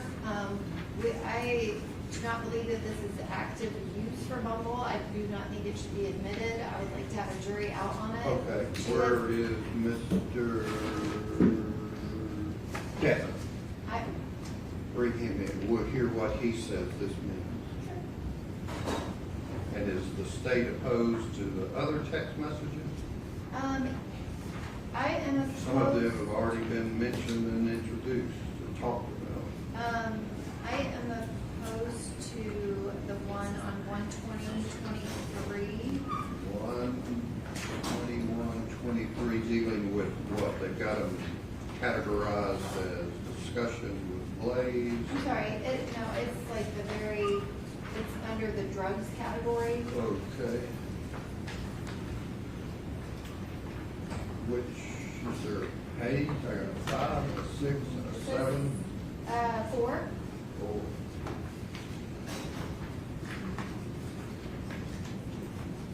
That's the metadata with the message. You're talking about, could I get an 8 on top shelf? Correct. What is your objection? My objection is she's not ordering this for herself. It's in January and it's not relevant. We've already had testimony related to the same thing. Correct, but they can put on other proof. What's your other objection? On page 5, that is a received message, not a sent message. I don't know what Mr. Edmund's gonna say. So it's received, but it's still drug related, right? Correct. Okay. Anything else? Yes, on 6, it's from 11/5/22 and it's received. The state submits it's not relevant. Okay. What else?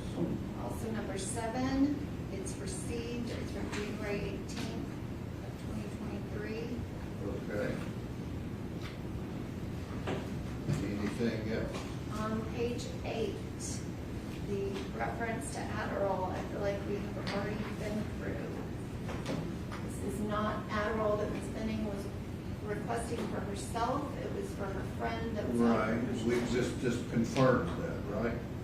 I'm sorry? This just confirms that. That's Yes. for someone else. No. Right, this is like someone else is asking for it, not Ms. Benning. Anything else? Anything else? Number 8, I feel like actually clears up the That's the Mario one you situation. just asked about. I'm sorry? That's the one you just mentioned.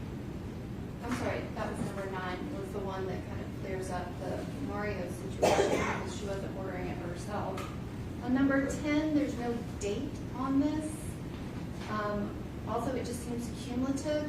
So there's no date for the message sent. There is a date. They just cut it off. And the thread, they included 235 messages, which doesn't seem useful, but it doesn't tell you what date this message was sent. Okay. We'll see what they have to say in their prompt. Anything else? Number 11, like everything, he's printing stuff without the usernames in it. This message would have a username, but it's clearly someone else asking for narcotics. It just seems like Okay. it's Mario, and that would be important to the other texts. Anything else? 12, I don't have an objection. Pages 13 through 15, no objection. Communication with Blaise Taylor, no objection. Plans with Blaise Taylor, again, I don't have a specific objection. I just have no idea why we would submit a message without the person the message is sent to. Okay. And then the Bumble, I have a giant problem with. Okay, we'll hear about that. And the Jerry Porter messages, the state's projection is that these are not relevant to any issue before the court. According to the defense theory, it shows she's talking with another guy, texting another guy. These are texts from December. Right. The first page is from December, so she's not even speaking to Mr. Taylor then. All right, if you'll step up, Mr. Devlin, raise your right hand and you swear. You swear to tell the truth, so help you God. I do, Your Honor. That's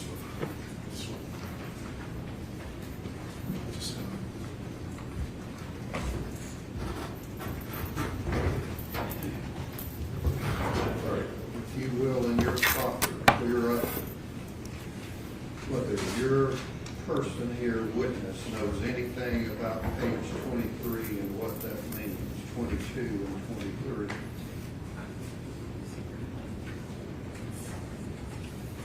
Mr. Devlin, could you please state and spell your name for the record? Sure. My name is Eric, E-R-I-C. Last name is Devlin, D-E-V-L-I-N. And Mr. Devlin, how are you employed, sir? I'm currently the managing director of the Lone Star Forensic Group, a digital forensics company based in Houston, Texas. And could you give the court your credentials in regards to the digital forensics? I have an undergraduate degree in history, political science, and film out of Southern Methodist University. I have a law degree out of South Texas College of Law.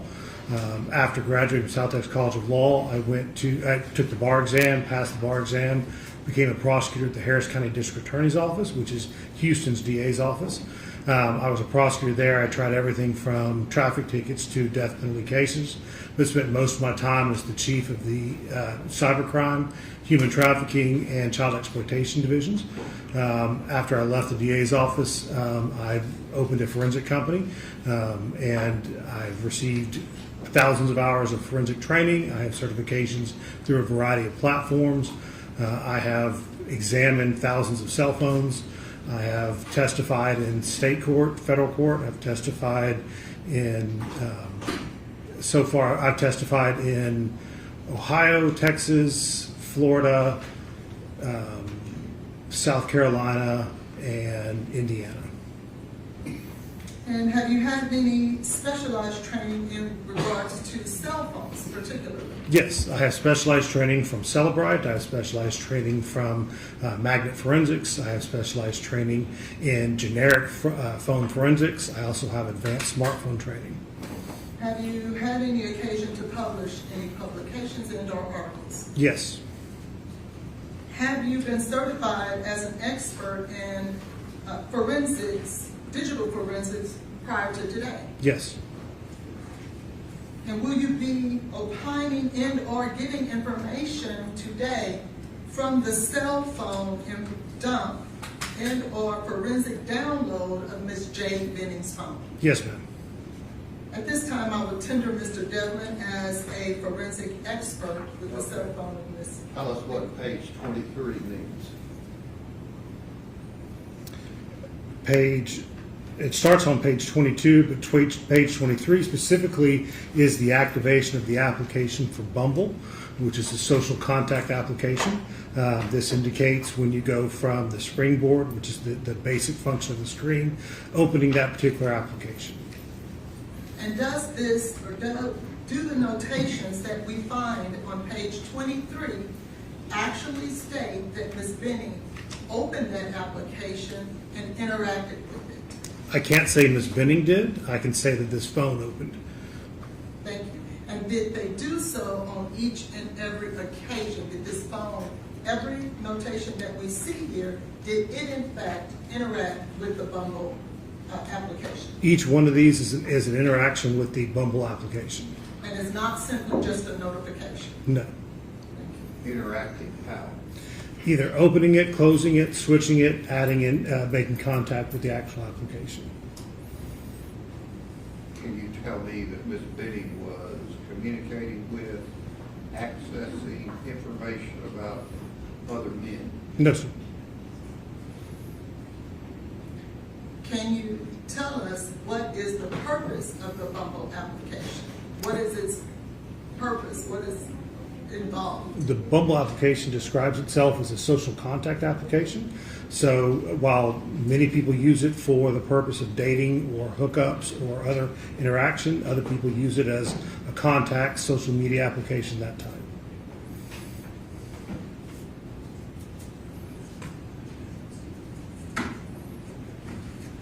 What can you tell us she was doing?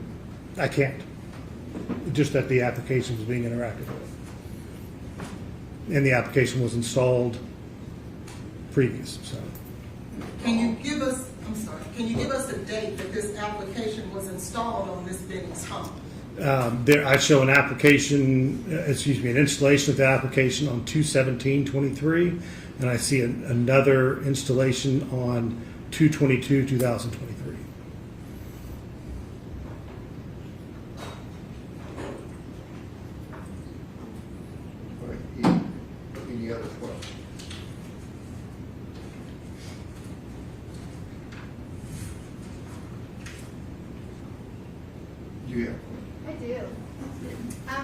Devlin, did you pull out the information where Ms. Benning registered for Bumble August 6th of 2022? I didn't see that part, so. Okay, so you were searching specifically for user activity on Bumble, and you didn't just put Bumble in as a search term in the Axiom software. When I was, sorry. Did you not do that? I did enter Bumble as a search term, that's correct. Okay, but you missed where she got a text message from Bumble with her registration code on August 6th of 2022 at 12/17/27. Your Honor, if I could just note, that might have been during the date-limited portion of our search. No, you wanted to go back to January 2022. I don't think we were allowed to go back on those issues. We were limited to certain issues that we could search. Well, you're wanting this witness to testify about her accessing Bumble, and they're asking their questions. Go ahead.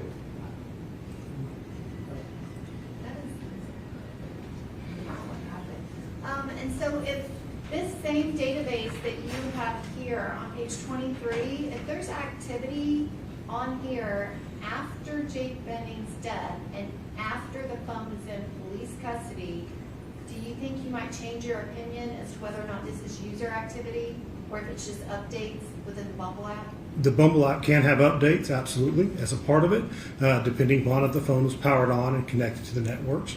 I did see actually registration codes. I did see other messages that were what we call system-generated messages, but I didn't see any messages at all on here with her communicating with anybody on the Bumble app. So no messages with Ms. Benning communicating with anyone on the Bumble app? not that was recovered, no ma'am. So it's possible that she could have even gone in to look at one of her girlfriend's profiles just to give her some feedback as a nice friend. Some people do that, yes ma'am. And Your Honor, I would think that that is a point for cross-examination. Do you have any other questions? You're speaking to me? Are you speaking to me or Ms.? To you. Yes, I did. Did you find entries like this after the date of death? I haven't noticed it, Your Honor, so I didn't look for that particular. So You didn't look after 3/6? no ma'am, no sir. Okay. When you looked at the Bumble application, did you pay close attention to whether or not the application itself was interacted with as opposed to just a notification? These logs here are not notification logs. These are actual interactions with the application. And when you say interactions, what do you mean? That means the application was opened, the application was interacted with. I don't know what they did with it. I don't know if they searched for somebody. I don't know if they communicated with somebody, but there was an interaction with the application. That's as far as I can see on here. So then it is a possibility that if she interacted with this Bumble, it could be that she was looking at dating men. It's possible. So in the same manner that she could have been trying to message a friend or a girlfriend to check on her, she also could have been messaging a man to try to date. Could be. Yes, ma'am. Again, Your Honor, based on... Do you have any other questions? No, I did not at this time. Does the state have any other questions? Not related to the Bumble app, no. Okay. All right, thank you, sir. You can wait right back there. Thank you, Your Honor.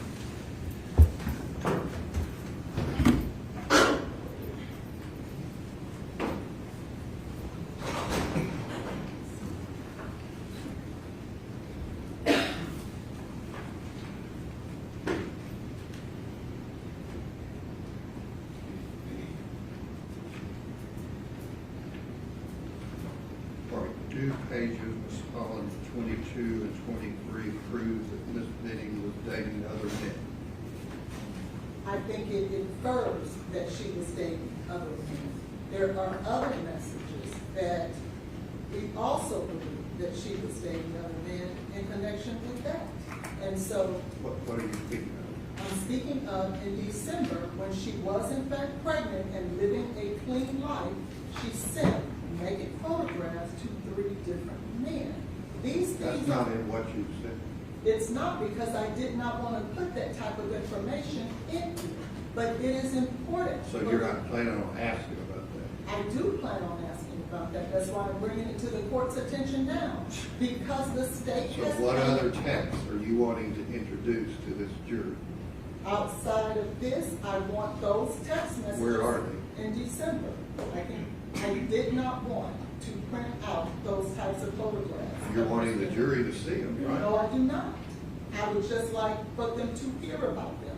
That's why I never printed them. I was not going to print those text messages. Neither did I want to make them a part of the record. But I do want to talk about it. It is only fair that Mr. Taylor, who has been painted as someone who doesn't care, dating other women while he's with Miss Benning, that he is not afforded the opportunity to show. To trash her. No, they're trashing him, if that's the case. So you want to trash her? No, I want the jury to have all the facts, Your Honor. That is all. That would be great if in fact it's proven. Well, I can tell you those 3 messages are proven in December. Has the state seen those? No, Your Honor, the state has not seen them. Well, I thought you downloaded her phone.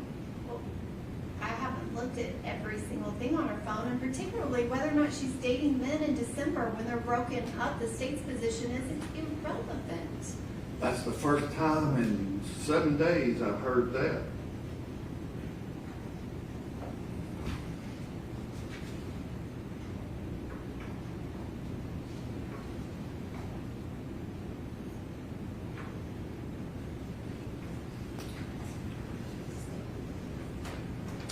So back to the pages 22 and 23. What does that show me under 401? What it shows is that Bumble is known to be a dating application.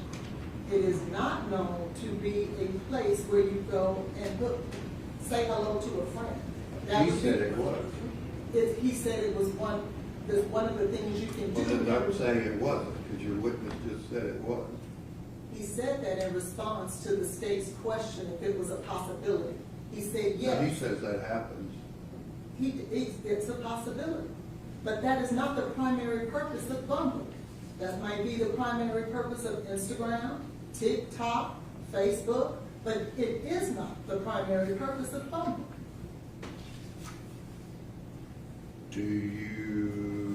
Would you acknowledge, and I doubt you would, but I just ask it, that if you want to inquire with your witness, Mr. Devlin, about the application, Bumble application being installed on 217 and 223, that the state can also ask him if he looked at August of 2022 when it was installed? Yes. And your position is what? If the state can talk about August of 22? Just ask what they asked when the witness was in here. We were confined, Your Honor, to a search period. So is it fair to the jury to know that she also installed it on another occasion? I don't have a problem with that. Okay, that's what I asked.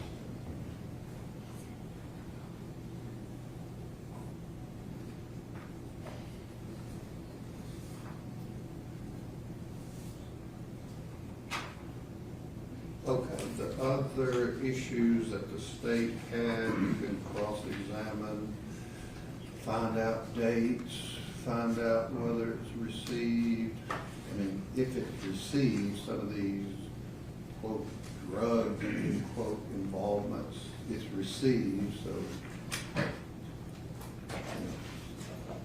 It's like dating men. What does that have to do with 225? Lord, if I know, just like these others, but that's one of their many theories. So remove page 23 from your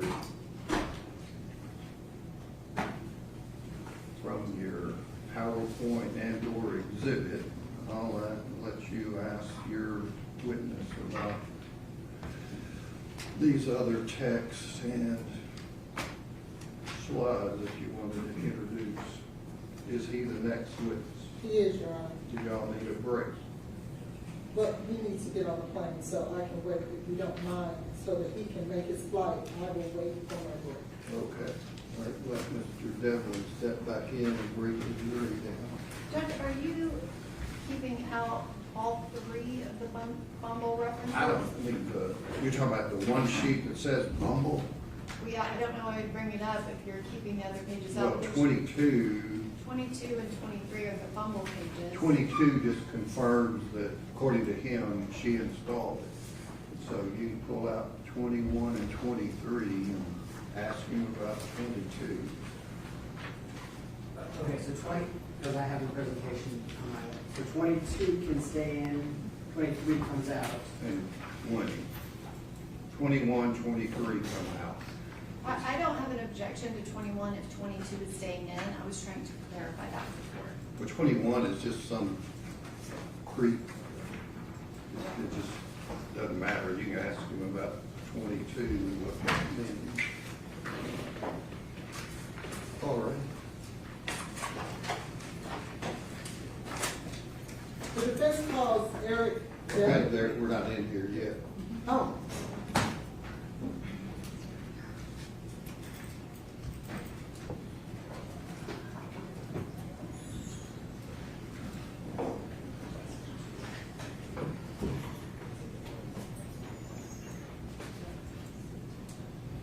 My digital expert is here, Your Honor. I'm assuming he could be present for this. Okay.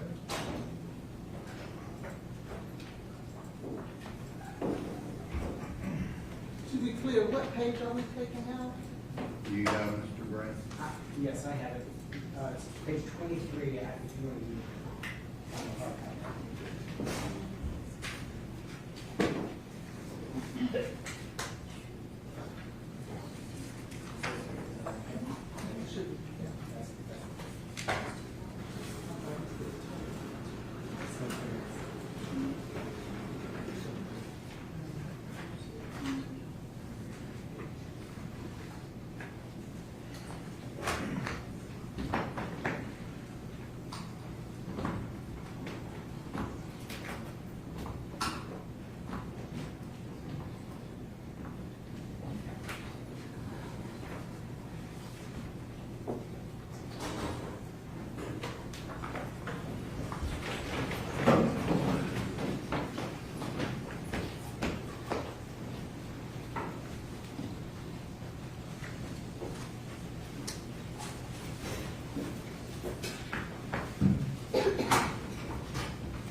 This calls Eric Devlin.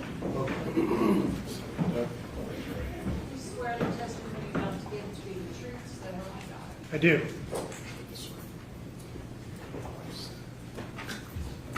Mr. Devlin,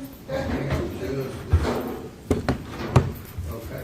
could you please state and spell your name for the record, please? Sure. My name is Eric, E-R-I-C. Last name is Devlin, D-E-V-L-I-N. And Mr. Devlin, how are you employed? At the present time, I'm the managing director of the Lone Star Forensic Group. We're a digital forensics company based out of Houston, Texas. And where did you get your education, sir? My undergraduate degree is from Southern Methodist University. My law degree is actually out of South Texas College of Law based in Houston.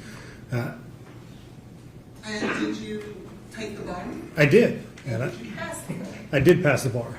And after you passed the bar, can you tell the jury how you were employed? I was employed at the Harris County District Attorney's Office, so that is the prosecution office for the city of Houston. I was there, I prosecuted everything from traffic tickets up to death penalty cases, but I spent most of my time as the chief of the cybercrime, child exploitation, and the human trafficking sections. Have you had any specified training as it relates to digital forensics? Yes, while I was a prosecutor, I actually began taking forensic courses to be a better prosecutor, present those cases in court better. While I was taking those classes, I actually realized I liked that better than the practice of law. So when I left the district attorney's office, I opened a forensic company, and I've continued taking forensic classes in a variety of courses, both cell phones, computers, as well as cell location analysis, as well as surveillance systems and other recording systems. And have you had any specified training specifically to digital forensics? Yes, I have received thousands of hours of specialized training, everything from Celebrite, Magnet Axiom, as well as a variety of other forensic courses specifically. I have also received advanced training in smartphone examinations. And have you been published, or have you published articles in regards to digital forensics? Yes, I have published articles related to digital forensics, cybercrime investigation, and child exploitation. And have you had the occasion to testify before in digital forensics? Yes, I frequently testify in Houston, where I'm based out of, but I've also testified in Florida, South Carolina, Ohio, and I think I'm missing a couple. So, And have you had the occasion to testify on both sides, for the prosecution and the defense? I more frequently testify for the state side than for the defense, but I do testify for both. So, Thank you. At this time, I will tender Mr. Devlin as an expert in digital forensics. Any questions from the state? And I would offer Mr. Devlin's CV as an expert. Okay, get that, the AG1. All right. All right, again, ladies and gentlemen of the jury, Mr. Devlin will be allowed to testify in his field of digital forensics. You can place such weight as you choose to upon his testimony. All right. Mr. Devlin, have you had the opportunity to review the digital download of Jade Benning's phone? yes, And in doing so, have we asked you to locate specific text messages, not all of them, but just a representative of some text messages? yes, Specifically, I'd like to draw you to page 3.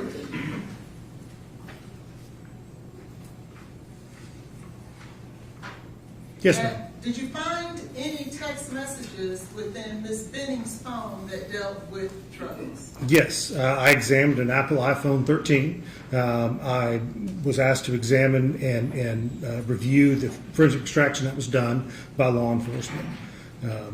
I did find a variety of messages related to drugs and other narcotics activity. And can we start on page 4, if you will, and explain to us what is that we see there? This is actually a Snapchat message. So this message was between Danny, the Snapchat ID, Danny Wallace Jr. and a Jade Benning. This activity occurred on 1/20/2023, approximately 6:53:47 p.m. This was in Central Standard Time, so that sometimes changes based on the phone. This was a message that the user account Jade Benning posted to the Danny Wallace Jr., specifically stating, hey, could I get an 1/8 of top shelf and 1 Sativa or hybrid cart? Do you happen to know what a sativa and hybrid cart is? I am familiar with it. I am familiar that they are narcotics. I am not familiar with exactly what kind of narcotics they are. So we'll draw your attention to page 5. Yes, ma'am. What date is that, sir? This was 2/3/2023, approximately 9:57:21 p.m. And is this message from or to Jade Benning? This is a message from Jade Benning. And could you read the message for us, please? It says apple fritter with the emoji of a fire sign, $25 eighth, $50 quarter, $100 half, $150 zip. Thank you. And on to page 6, please. Is this message to or from Ms. Benning? This is a message that was posted inside the Telegram chat room, so it's not one sent by Ms. Benning, but it was received on this device. What is a Telegram chat room? Telegram is a social media site, communication site. It's created by an individual out of Russia. It is advertised itself as to be super encrypted. It is not a good place. So. And was this application downloaded on Ms. Benning's phone? Yes, ma'am. Can I draw your attention to page 7? Is this message to or from Ms. Benning? This is a message posted in that gas station chat room on the Telegram application. What is a gas station chat room? On Telegram, you can create all kinds of chat rooms and invite whoever you want to be a part of it.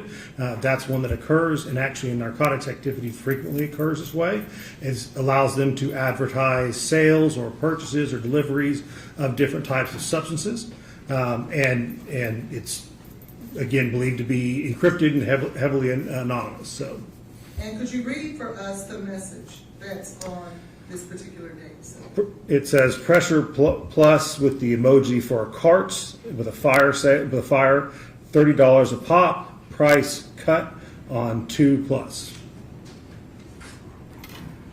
could I draw your attention to page 8? Yes, ma'am.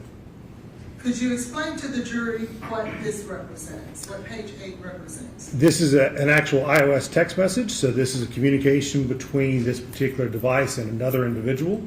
That individual they're communicating with is phone number 501-451-0608. And could you read for us the text message? The text message start at 11/22/2022, 10:40:13 a.m. Do of your coworkers get Adderall? The reply, Lauren has some. Message again, ooh, what MG? The reply was 15. Message to this particular device, ooh, ask her, can I buy some? And then the next was a follow-up. This is still a message to this particular device. And what color are they? And the reply from this device was orange. And to the left there, who do you see is the sender of this text message? The sender of this message is this numbers listed in the contacts as belonging to, and I'm going to kill the name, Nijaha, Nijaiha. Nigeria? Yes, ma'am. Thank you. And what is the date of that text message, sir? 11/22/2022. Can I draw your attention to page 9? Yes, ma'am. And could you read for the jury what page 9 represents with the date as well as the context? This is an iOS text message, and this is between the Jade Benning account and a Mario Gutierrez account. On this message, it occurs on 2/18/2023, 9:33:02. The message was from the Jade Benning account saying he's about to bring your weed. There's a reply from the Mario Gutierrez account, says I fell asleep, and I don't know if I'm allowed to curse in this courtroom or not. That's okay, thank you. Could you please turn your attention to page 10? Yes, ma'am. And could you represent to the jury what page 10 represents? Page 10 is a iOS communication between the contact Danny, in parentheses weed, and this particular device. On this one, the message is, I have mushrooms right now. LOL, my coworker's wanting some. And on what date is this text message? I appear to have cut the date off on that text message. I can't tell you. Okay, thank you. Would it be between the dates that you have listed there where it says first message, last message? Yes, ma'am. Thank you. And those dates would be between April 6th of 22 and 2/25 of 23? Yes, ma'am. Could you now go to page 11? Yes, ma'am. And what does page 11 represent? These are text messages, specifically occurring on 2/25/2023, 9:10:46 a.m. And what does the message say? The message says, yo, can you holler at Danny? Your boy needs a half, please and thanks. Now, I don't see who this message was sent to. Do you have that information, Mr. Devlin? I do not have that information. And what date is on this text? This text here is 2/25/2023 at 9:10:46 a.m. On page 12, can you tell us what page 12 represents? Page 12 is a text message between Jade Benning and the contact Danny Weed. And it occurs on 2/25/2023, beginning at 3:39:21 p.m. And what does it say? Specifically, it says, hey, my coworker wants to get a half from you. The account Danny Weed replies, "Bet I gotcha when I get back." The account for Jade Benning replies, "Sweet." Now, did you ever find through your research whether or not page 11 was a message from Mario Gutierrez? I got to be honest, I don't remember. So, Thank you. I want to draw your attention to page 13. yes, ma'am. Now, before we move on, were those all of the text message that involved drugs in between with Jade's phone from January of 22 through February of 23? No, ma'am. They were a sampling. Thank you. Let's now go to page 13. What section would this subject matter address? I was asked to look for conversations about Blaise Taylor. I want to draw your attention to page 14. Yes, ma'am. Please read for the jury the text message. This is an iOS text message starting 12/31/2022 at 2:55:57 p.m. from the account 501-541-0608. Send a message saying, I'm interested. Followed up with another message of, did you text or you just going to wait? The account belonging to this particular device replied, he called me back. And then a second reply of, I told him that I would call him when I get off. The account ending in 0608 replied, oh, I don't know, I didn't know you answered. And with a second reply of, how was his tone?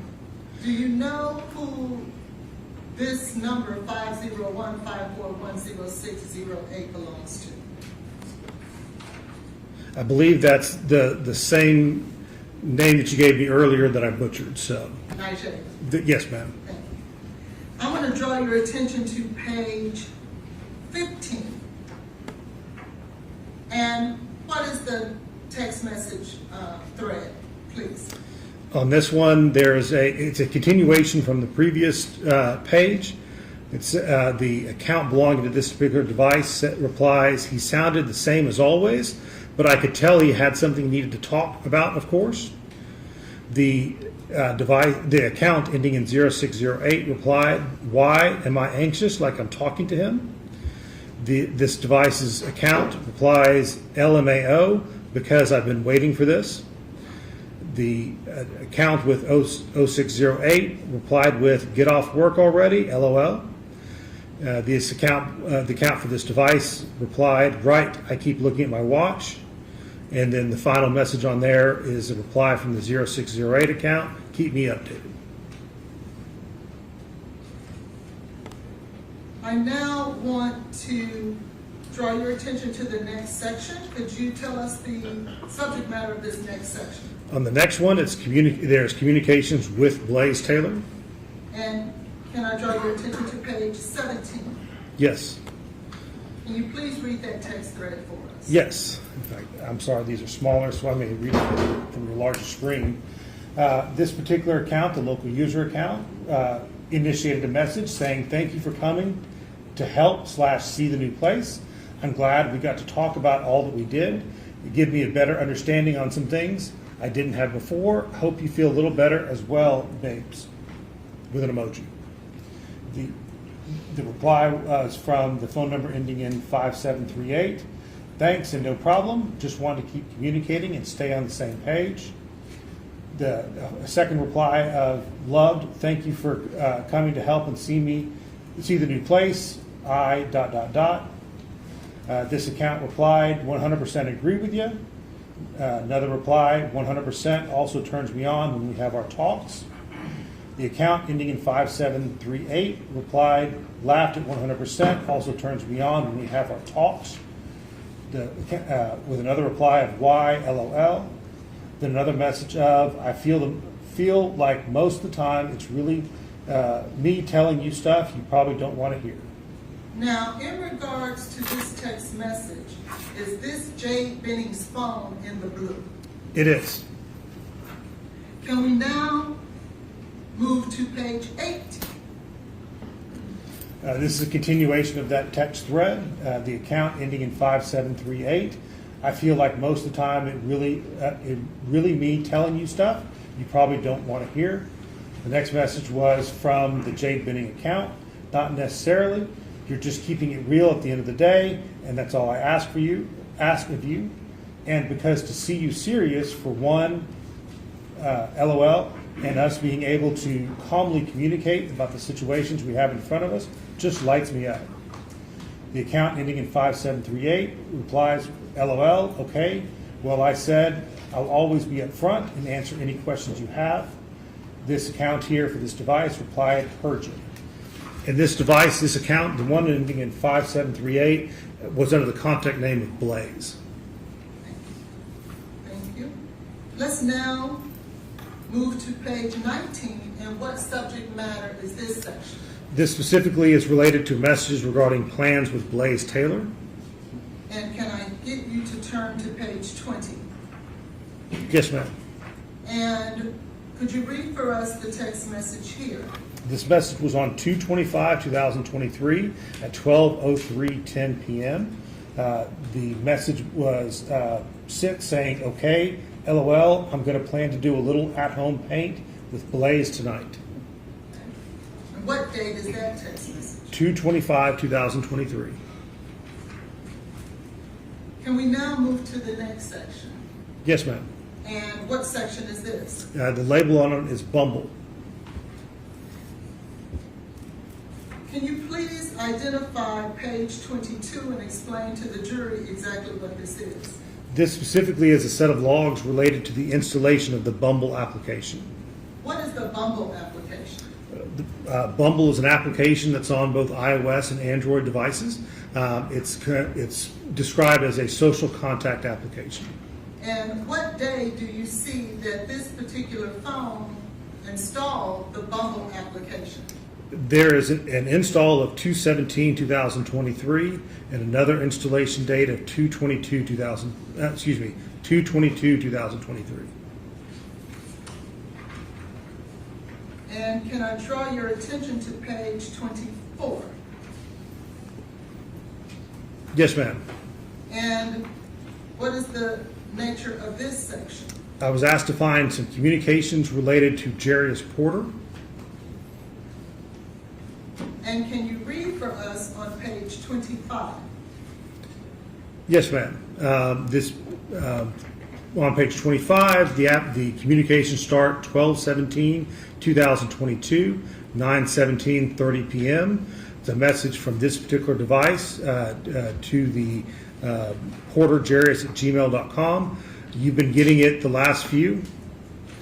The porterjarius@gmail.com replies, yep, I'm on my way back to the shape I was before. I started dating a world-class chef. The message, this particular device replied, LMAO, I heard that. And then a second reply of, that's good though. Okay. And can you move now to page 26? Yes, ma'am. And these are, there's a lot of messages in between, but it was designed to give basically an idea of the length of the conversations. So these messages occur on 1/24/2023 at 1:12:02 p.m. This message from porterjarius@gmail.com. That's good. I'm glad you have to. Let me, if I could. You want to switch to? Yes, please. Switch to the other.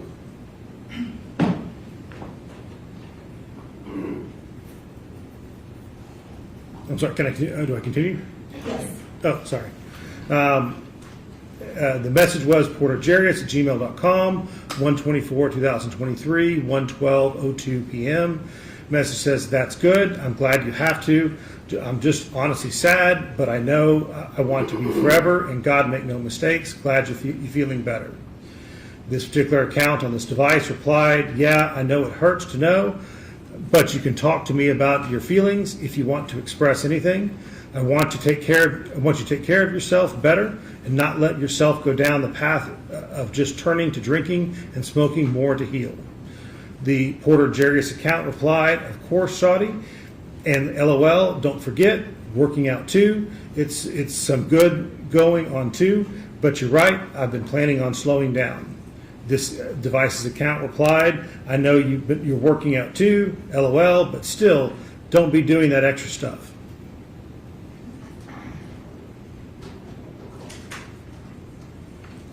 And the next text message that we have.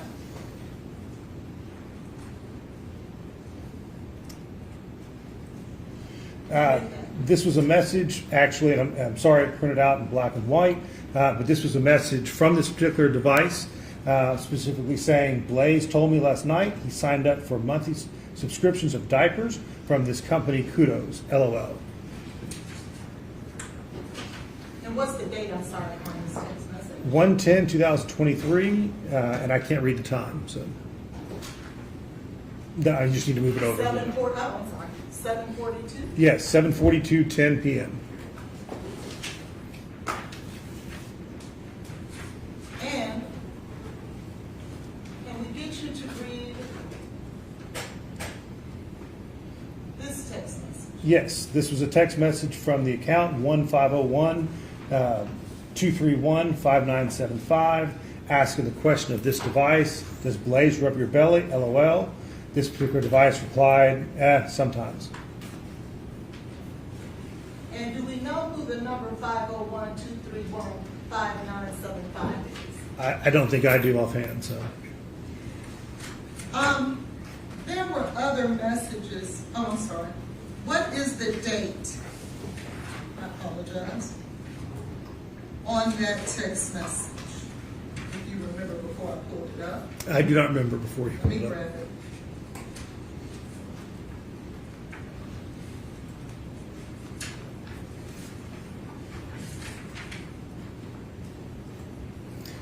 Those messages were 1/25/2023, began at 9:30:11 p.m., ended at 9:30:35 p.m.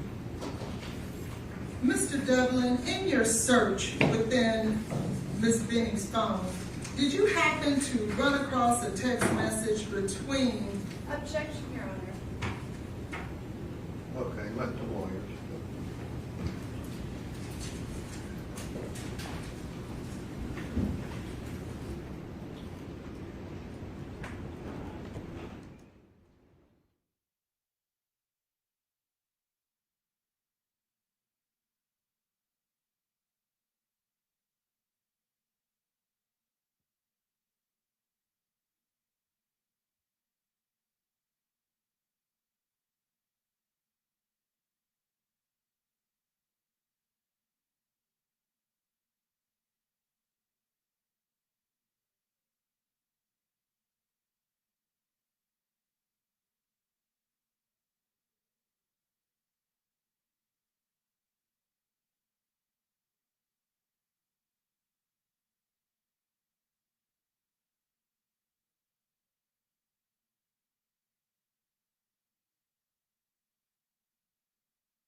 Did he see a text between Najee and Ms. Benning?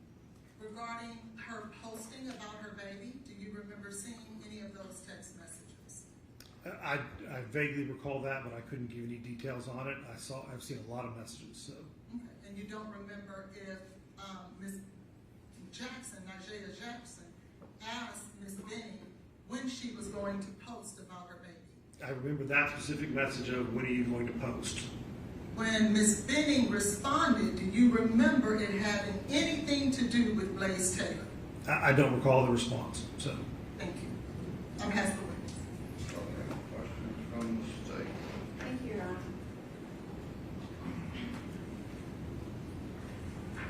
Mr. Devlin, you have gone through and testified about some random text messages. Would you agree? Yes, ma'am. Okay. And so when you said that you went through Ms. Benning's phone, did you actually take the text message that you have in your page 4 of your report? And did you actually look at the other messages surrounding it to see what context it was given? Which, Your Honor, I'm going to ask what he's doing right now on that tablet. He's scrolling through his. Are you looking at the report? Yes, ma'am. Okay. I'm trying to see what was on page 4, Yes. so. No, I'm happy to. I just didn't know if you were looking at the extraction. Oh, no. Did I see the messages, the context of the messages? I did not. Okay, so you didn't look at the messages that actually preceded Jade's message to Danny, where one of her friends said, "We please top shelf an 8," and Jade responds, "Okay, I'll let you know when he's gonna come." I'm sorry, yes, I did see all of that. That's absolutely correct. Okay, so this message that Jade sent, like, could I get an 8? She wasn't referring to herself because she was getting it for one of her friends. My reading of it was that she was getting it for somebody else. Okay. And then same thing with page 5. There are other messages that reference apple fritter. And Jade was seeing if anyone wanted this because she regularly would get different weed from Danny Weed for people that she worked with. I mean, that particular set of messages was a frequent post within that Telegram group, so. Okay. And going to your page 8. Yes, ma'am. Okay. And so your page 8, that is not Miss Benning. That is one of her friends asking for Adderall, correct? Correct.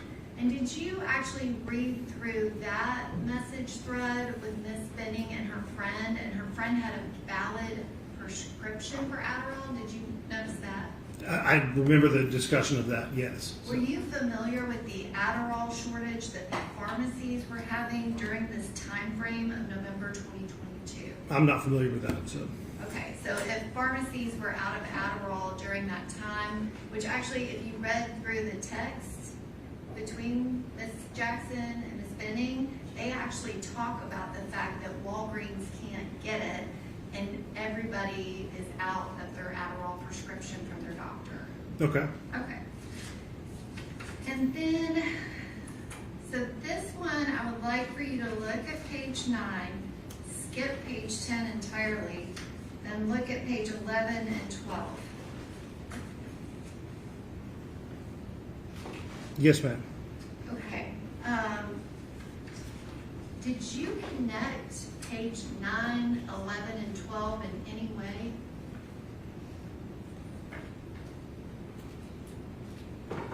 Did I connect them? I don't guess I understand your question, so.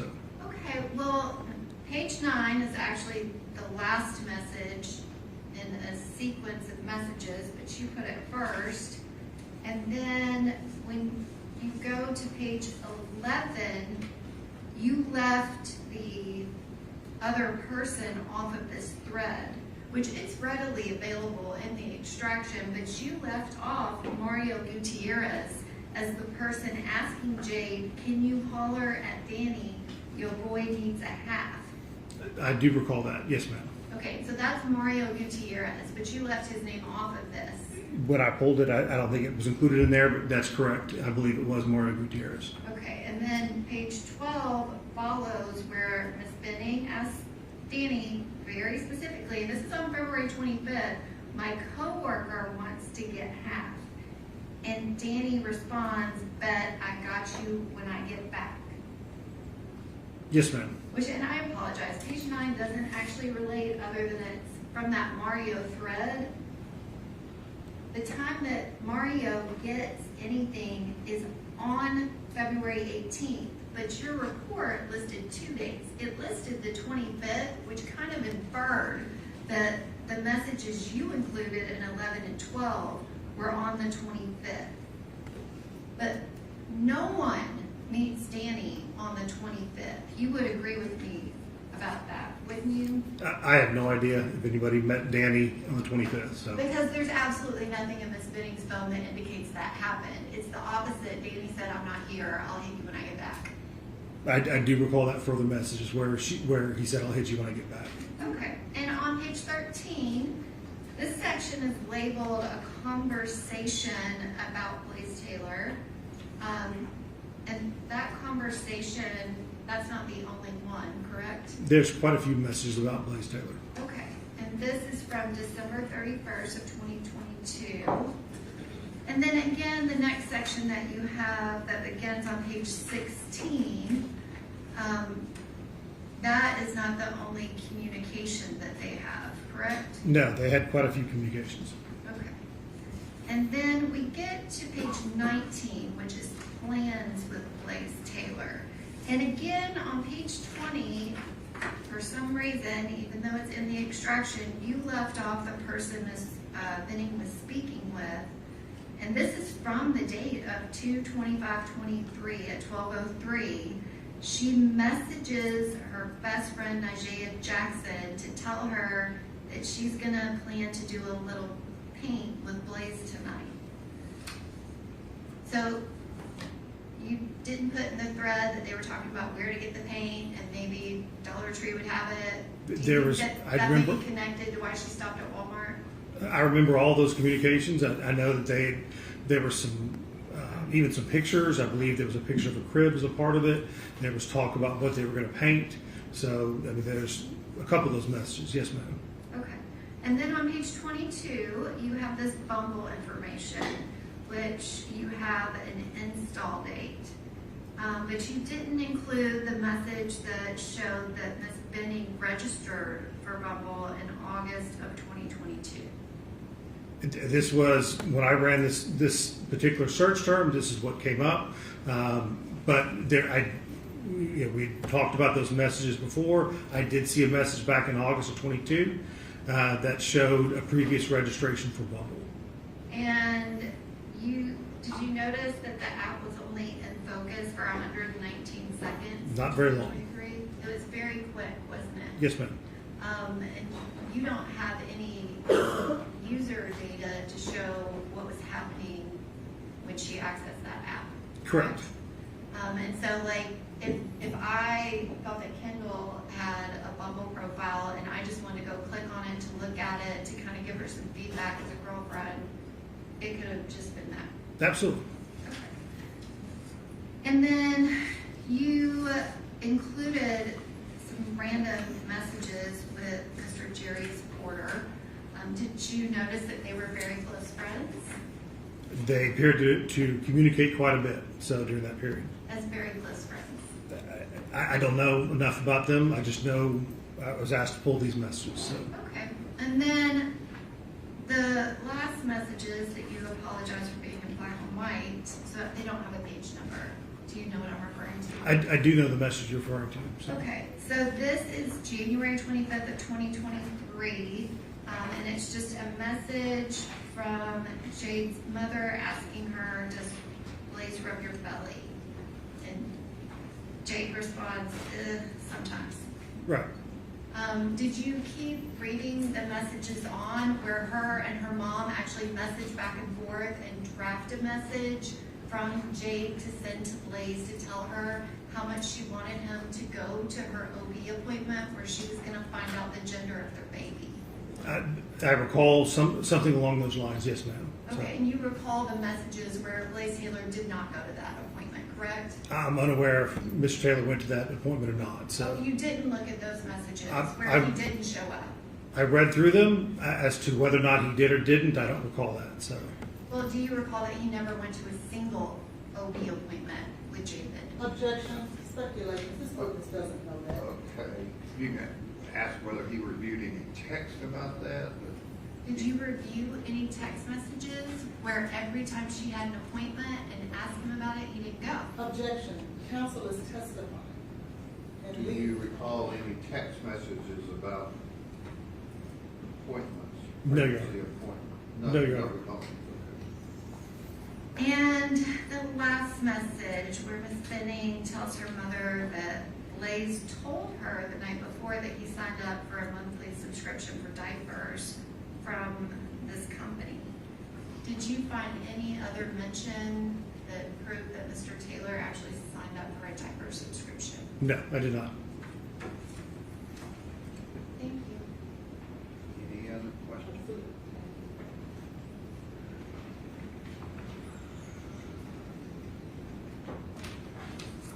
Mr. Devlin, you were just asked the nature of the relationship between Jarius Porter and Miss Benning, weren't you? Correct. Were you aware that Jarius Objection, Your Porter, Honor, can we approach? well, she opened the door when she asked the question. I don't know what you're wanting to ask, but you can approach the bench.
Any other questions? Yes.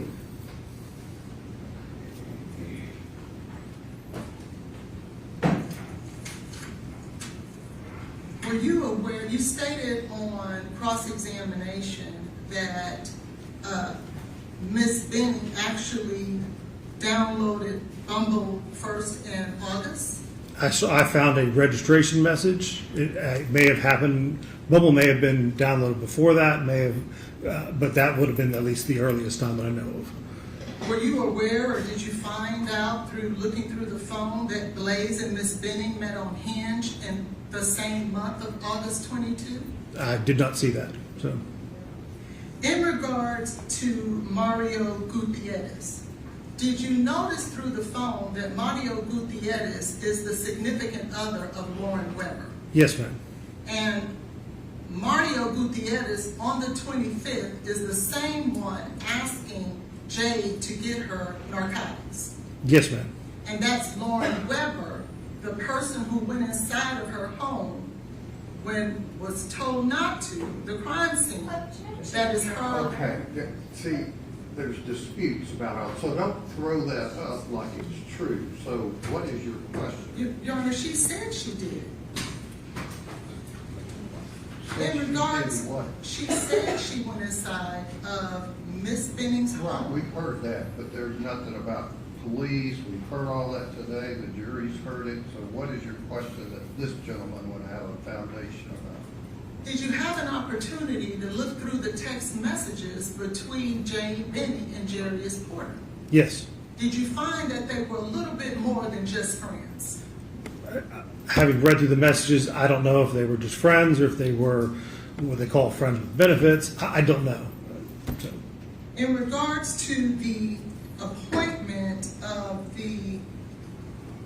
I think it was a February 2nd appointment for Ms. Benning to go to the doctor to find out the sex of the baby.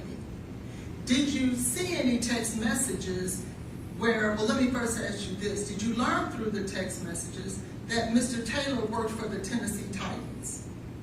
I don't recall seeing that. So, Did you see through the text messages that on that very same day he had to work or had an assignment at work with the Tennessee Titans?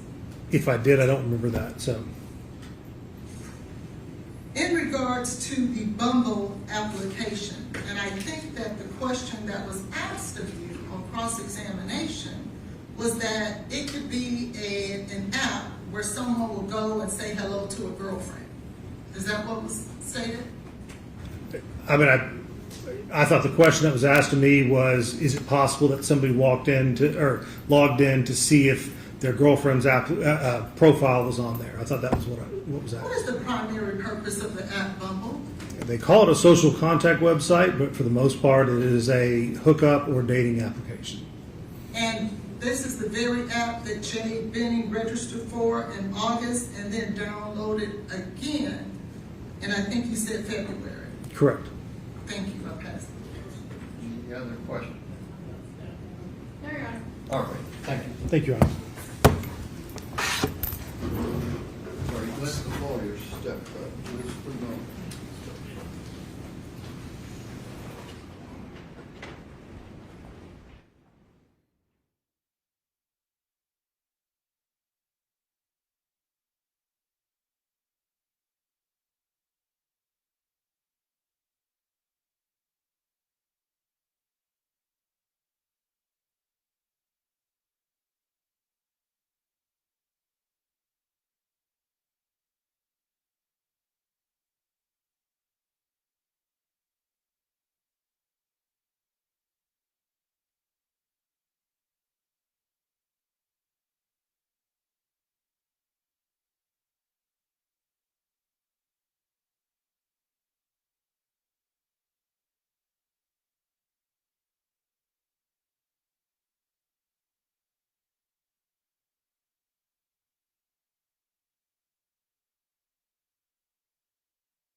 Let's go to the jury, down to a few other witnesses, but we have to have another jury out hearing, so instead of sending you back out and back in at whatever time, we're going to recess for the day for your purposes.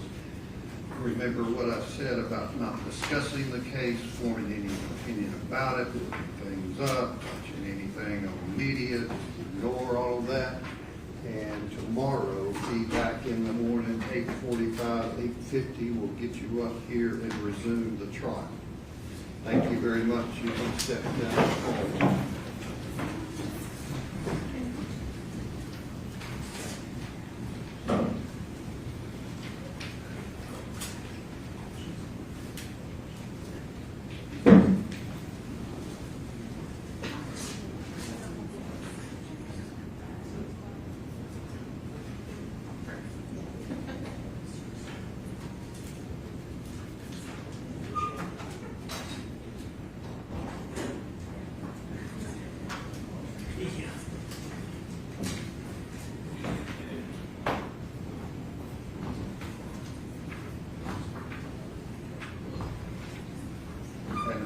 Mentioned that the bench conference about having a jury out hearing the state back to this document.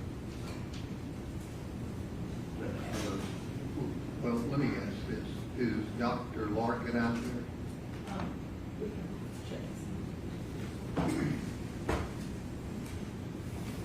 Your Honor, now please use the lady I've been holding it.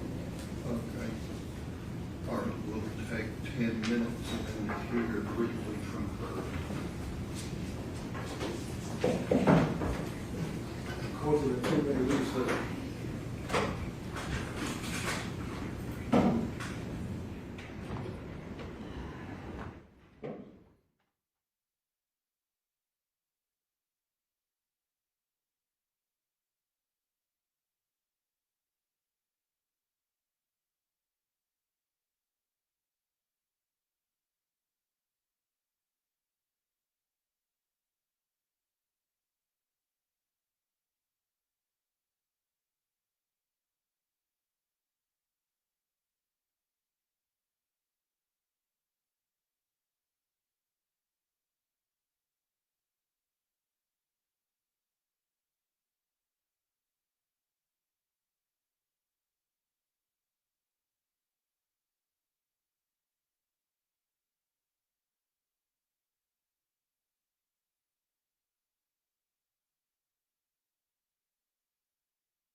sorry, is there anything from the state's perspective, objection-wise, discovery-wise, about Dr. Lindsay?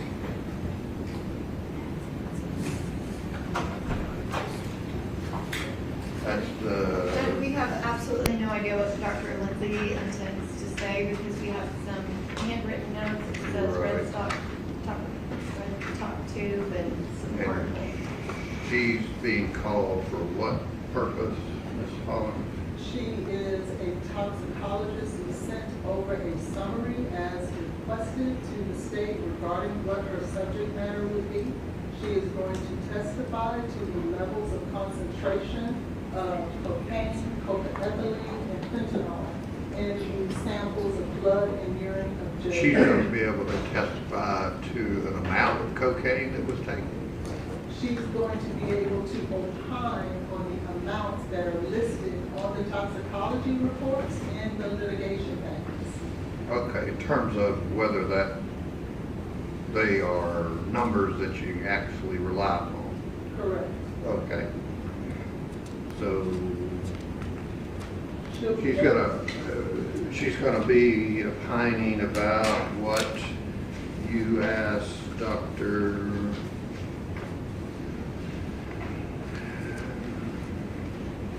When you got into the 500,000, 98,000, those kind of numbers.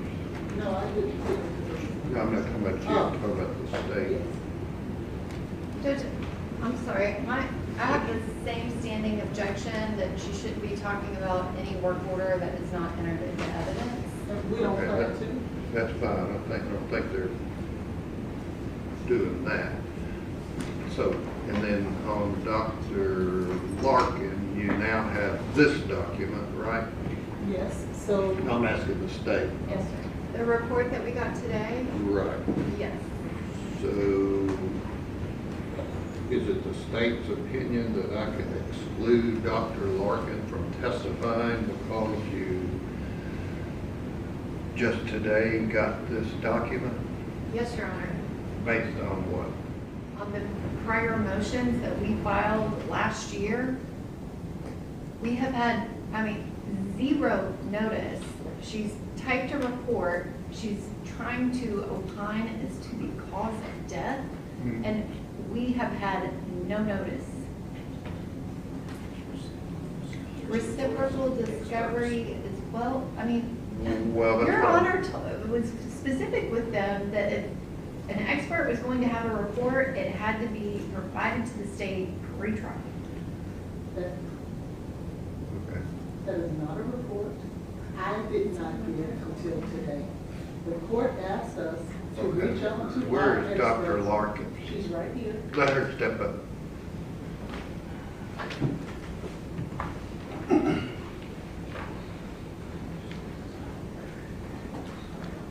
Stand right here, raise your right hand. Raise your right hand. Tell the truth and all you got. Need I to swear. what? I just want to. Do you need to do something? So you change out batteries? Okay, go ahead. We waited on everybody else.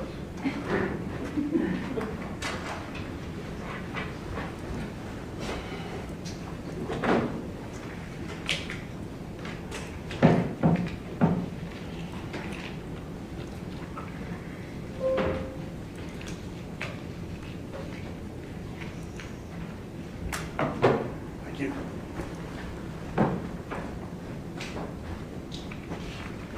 Did you generate this two-page document? Yes, sir. When? This weekend, I guess. And gave it to who? I was asked this morning to send Gave my it to who? notes. Did you give it to anybody this weekend? No, I did not. Okay, why did you compile this two-page document?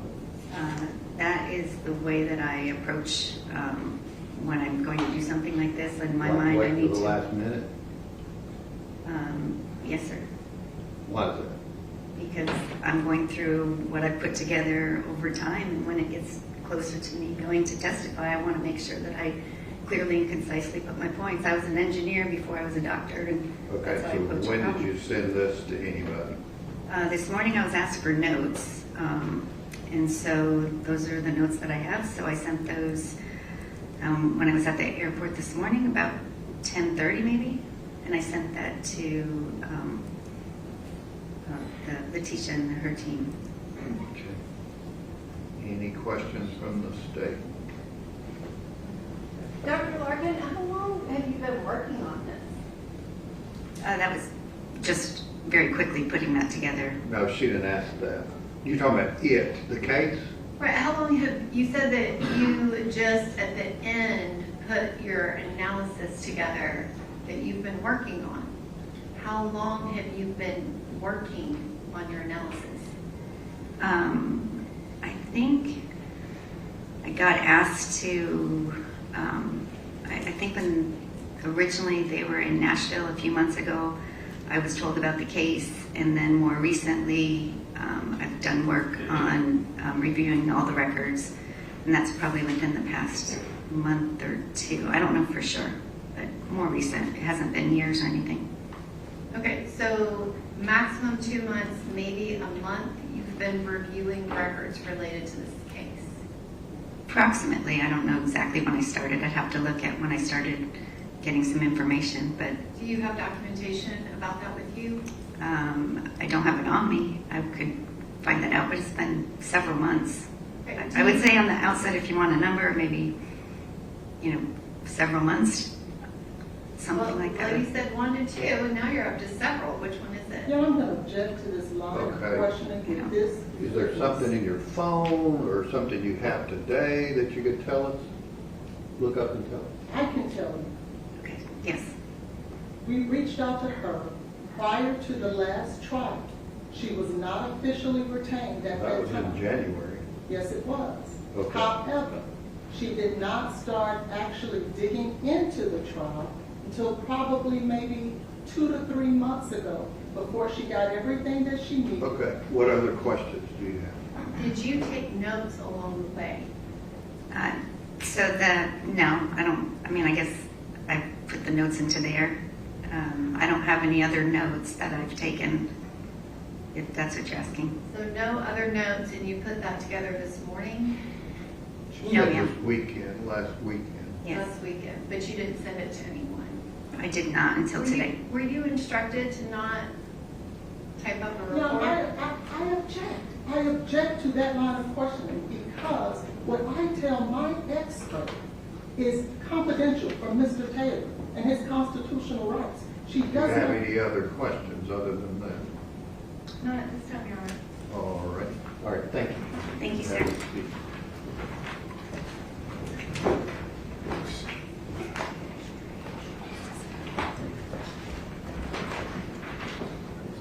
Okay, here's what Rule 16, the Rules of Discovery under the Tennessee Rules of Criminal Procedure say, dealing with information subject to disclosure by defendants.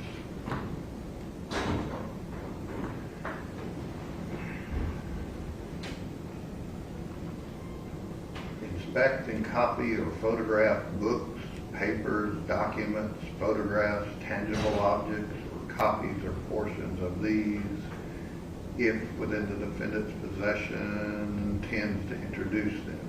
That's part A of that B1A.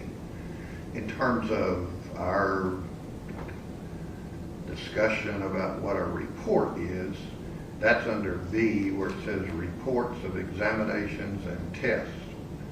And the pertinent parts say that the defense has to disclose upon the defense asks for discovery, then the defendant has to comply with reciprocal discovery, which the rule says inspect, copy, or photograph any results or reports of physical or mental examinations. That's what all the appellate cases mainly deal with, is insanity, mental health examinations, and of scientific tests or experiments made in connection with a particular case or copies thereof, if the item is within the defendant's possession, custody, or control, or the defendant intends to call as a witness at the trial the person who prepared the report.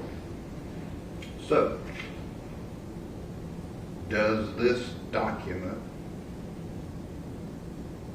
deal with scientific tests or experiments? Judge, she's giving her opinion based on the review of the tests. Right. But did she do any scientific tests or experiments? Well, I mean, I don't know, not that I'm aware of, but she refers to laboratory testing confirmed. Okay. But then on the second issue,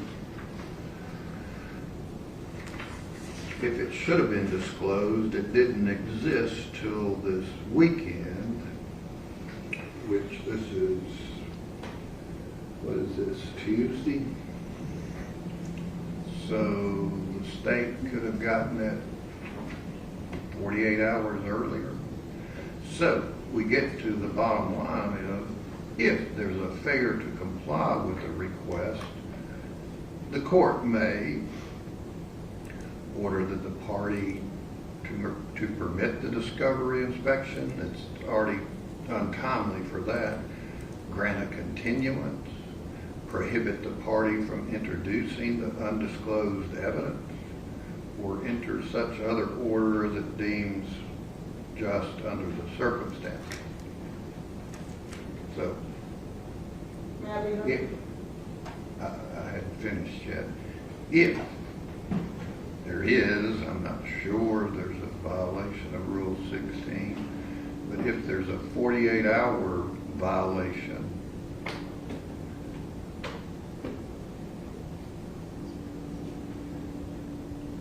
what is the state seeking the court to do? Judge, we're asking that it be excluded just as we did in our pretrial motions. Okay, but does it even fall under Rule 16? It's your decision.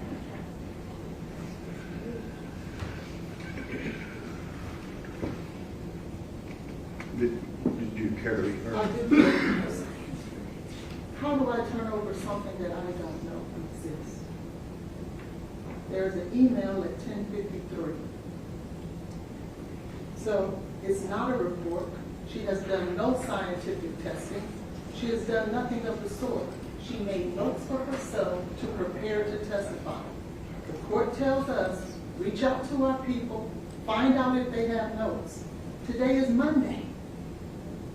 I'm in the middle of trial, questioning witnesses, trying to get all the experts together to give the court what it asked for. That's difficult to do when I'm direct examining and putting on my case in chief. So at the break, 48 hours if she did it on Saturday, which I don't, she wouldn't ask specifically. Go ahead. and so we're complying with what the court asked. She didn't call us and tell us that's what she was doing. And as I've stated, it's not even a scientific test. It's nothing that she conducted any type of test on her own. We don't intend to introduce it into evidence. So I don't understand what it is that we've done wrong. Okay, anything further?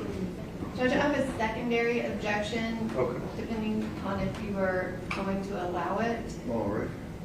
The state has a couple of other issues with this report, that is notes or report, whatever it is. Her report relies on information that is inaccurate and it's not in evidence. And it's specific to that urine test that Ms. Hollins keeps attempting to ask all these witnesses about that is not in evidence. And the state is, again, asking that she not be allowed to testify to any of the lab reports that are not in evidence, but she based her opinion on a lab result that is incorrect. She also is opining as to the cause of death, and the state's position is she's not qualified to do that. I don't know.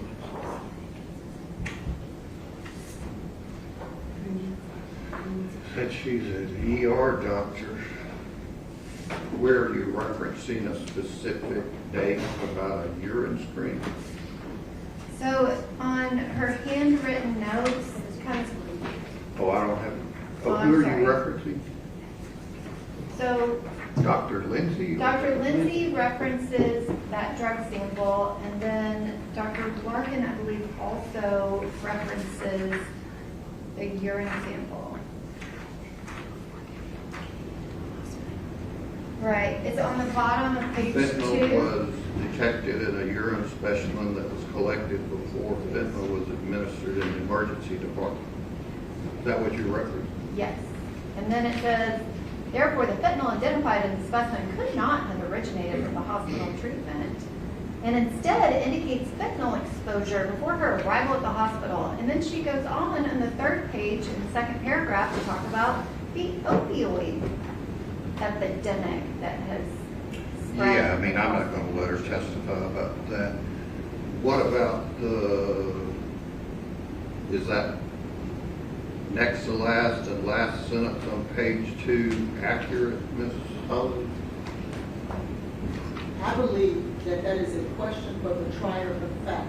We were given discovery in this case, and when we were given discovery in this case, up until 10 days ago, the date on those lab reports were 2/25/23. Didn't 10 days before trial, they Didn't changed this- the date, and now we're precluded from being able to utilize that date. well, So we believe that's an issue for the the other trier of screen fact. wasn't tested, right? All of them were tested. All of them. Which one? I thought the Dr. Rucoleri said no one that's been here tested that. No one what? No one has testified to the test result. The work order 090 that went to some other lab hasn't been testified about. Yes, it has been. From who? Katolsky, I believe it was. Dr. Katolsky. We're referring to NMS work order 230788883. That is the one that this report is referencing, had a 2/25/2259 date. That is inaccurate. We did not correct it 10 days ago. We sent information to the defense months ago about the error on this date. We had the report corrected only in the event that it was somehow admitted during the trial, so we would not be sending Did Ms. inaccurate Smith, information. from your deposition you introduced, say there was no fentanyl administered? Correct, as well I'm as, asking Ms. Holland. Exactly. So what that means is when that urine test was tested. What when it urine took- test? The urine test that was tested before she was administered in By the who? blood test. In the blood test. Tested by who? Tested by NMS. no, NMS did not No, test that. They did. It was CFSRE. See, that's where the Since when, courtroom's Judge? full of Since when does a confusion. prosecutor call a lab and be able to change a medical record and we have to adhere to it? No, I'm just asking you, is there proof No, there's that no you're proof. asking your expert to testify about? Yes, for the last Bring 3 back years. in Dr. Larkin. We'll figure what work order she's given his opinion about.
children in the work orders that no one's been here lab-wise to testify about?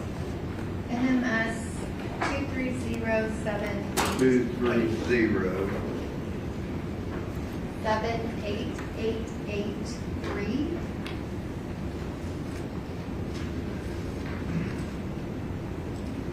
You gonna be able to testify without anything in front of you? No, and no. Well, my question is anything in this document, 3-page document, that has anything to do with work order 2307883? I don't know. I think Dr. Yancey's in the back. Who? You're looking at the document that I submitted, not Dr. Larkin. Why are you standing up? Because. Just have a seat. Okay, I think, so Just have a seat. I don't have any You reference see to any those work last orders two in there. sentences in your report? It's not a report though, right?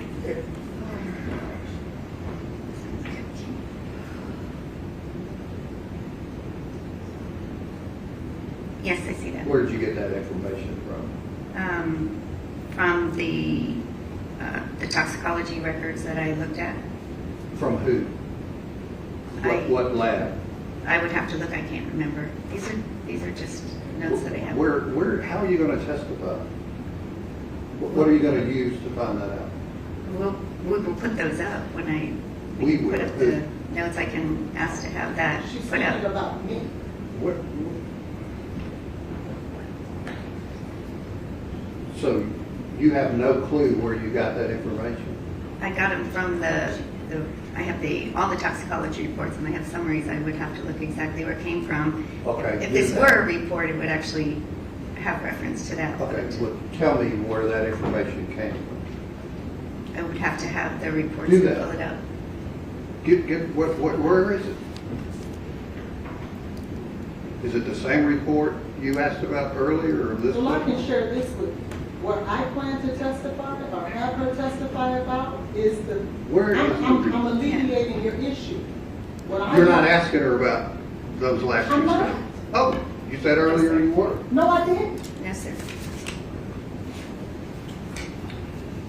Then why'd you put this in this document? As she stated, Those are just- I'm not asking you. Those are just notes for me to So look you at. didn't I would rely never, on I've this- never ever You actually didn't rely produced on something this like last this. paragraph for any of your opinion. Not for what I'm going to be testifying to. No, those are just some of my thoughts I put Okay, down. why don't we do this? If You I had- ask her what you want her to testify about. I'm going to tell you, she's not prepared right now to testify for that because I don't have my things together yet. She's going What to do you testify. need to have together? I'm going to tell you what the 2 reports that she's going to testify to. Okay, give us those. I don't have any problem with that, sir. 231-26889 is one of them.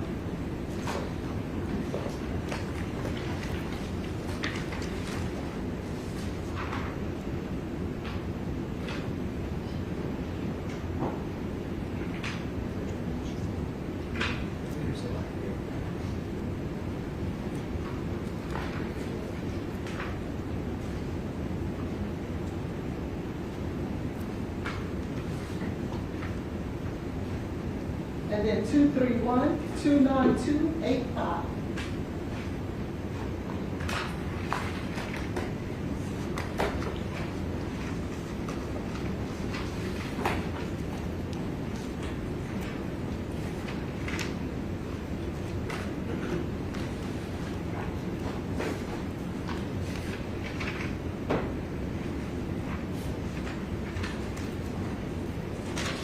Your Honor, that's the first blood in the comforter. Okay. You have issues with that? I do not have issues with that. I do have issues with this witness whose non-report that I consider to be a report relies upon false information. And I don't know. Let me try to find out again. Your opinion that says the history, witness observations, clinical presentation, toxicology findings, and objective medical evidence support the conclusion that Jade's collapse is more consistent with respiratory arrest resulting from combined cocaine use and pre-hospital fentanyl exposure than with a primary sole cocaine-induced cardiac event. Is that your bottom line? Yes, sir. Where do you get the information that there was pre-hospital fentanyl exposure? Clinically, I can tell you in my 30 years of experience in treating patients with different types of overdoses, we have a clinical picture. We have the 911 call. We have the other witnesses that have spoken. We have the EMS.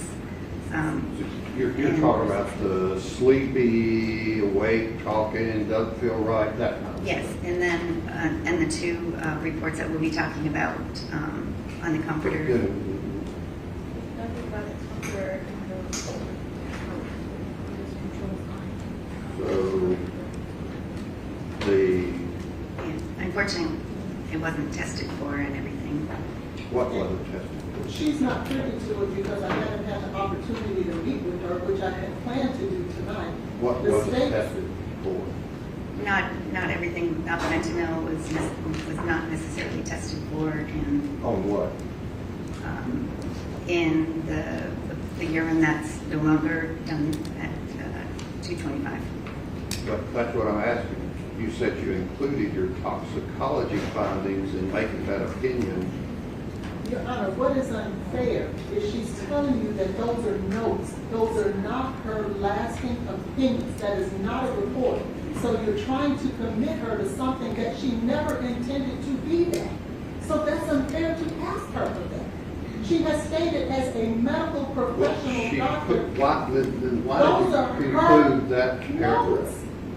Those are her notes. Those are just some of my thoughts. It doesn't mean they were So what this I'm. paragraph on the bottom of page 2 means nothing to your opinion. I'd have to look at it again.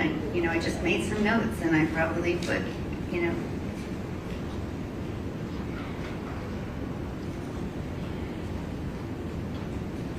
I mean, that's not the basis of my opinion, but again, they're just notes. They're nothing official. There's no report. I don't write a report that looks like that. I just was asked to give some notes, and they were some things I just put together this weekend. And So you don't know, Mrs. Collins, that you plan on asking her about any pre-hospital fentanyl use? Yes, I do, because it was in the vomit. Their own witness testified that the vomit was the fentanyl was in the From the vomit. lower level and all that. It's hard, it's really hard. But what I'm saying is that the fentanyl was found in the vomit. That was testimony that came from that But you don't station. plan on asking this witness anything about that other work order? No, I don't. Okay. Any other questions? Yes, Your Honor. The state, number one, that was not Dr. Mithen's testimony. Dr. Mithen was very specific. Okay, do you have questions of this witness? Yes, this witness's notes include a reference to the EMS guy said he thought it was an allergic reaction. We do not have those facts in this case. Where are you referencing? That is the last sentence in the first paragraph.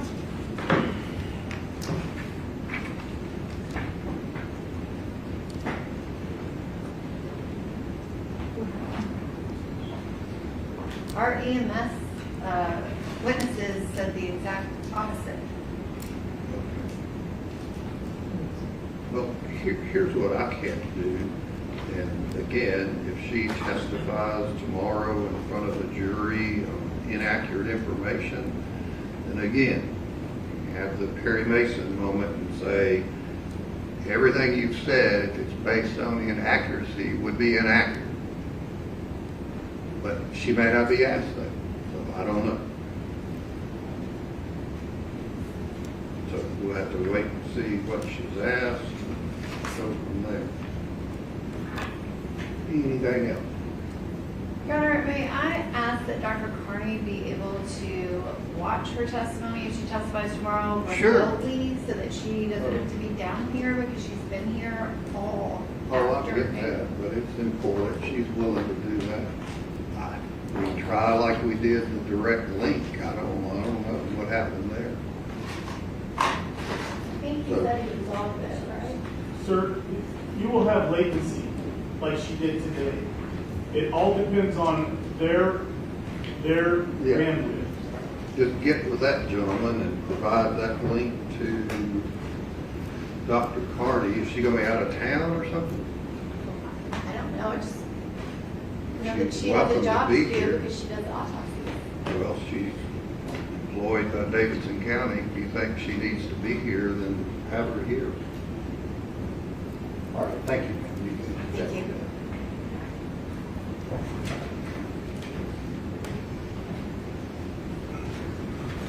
All right, we'll be then in recess until 9 a.m.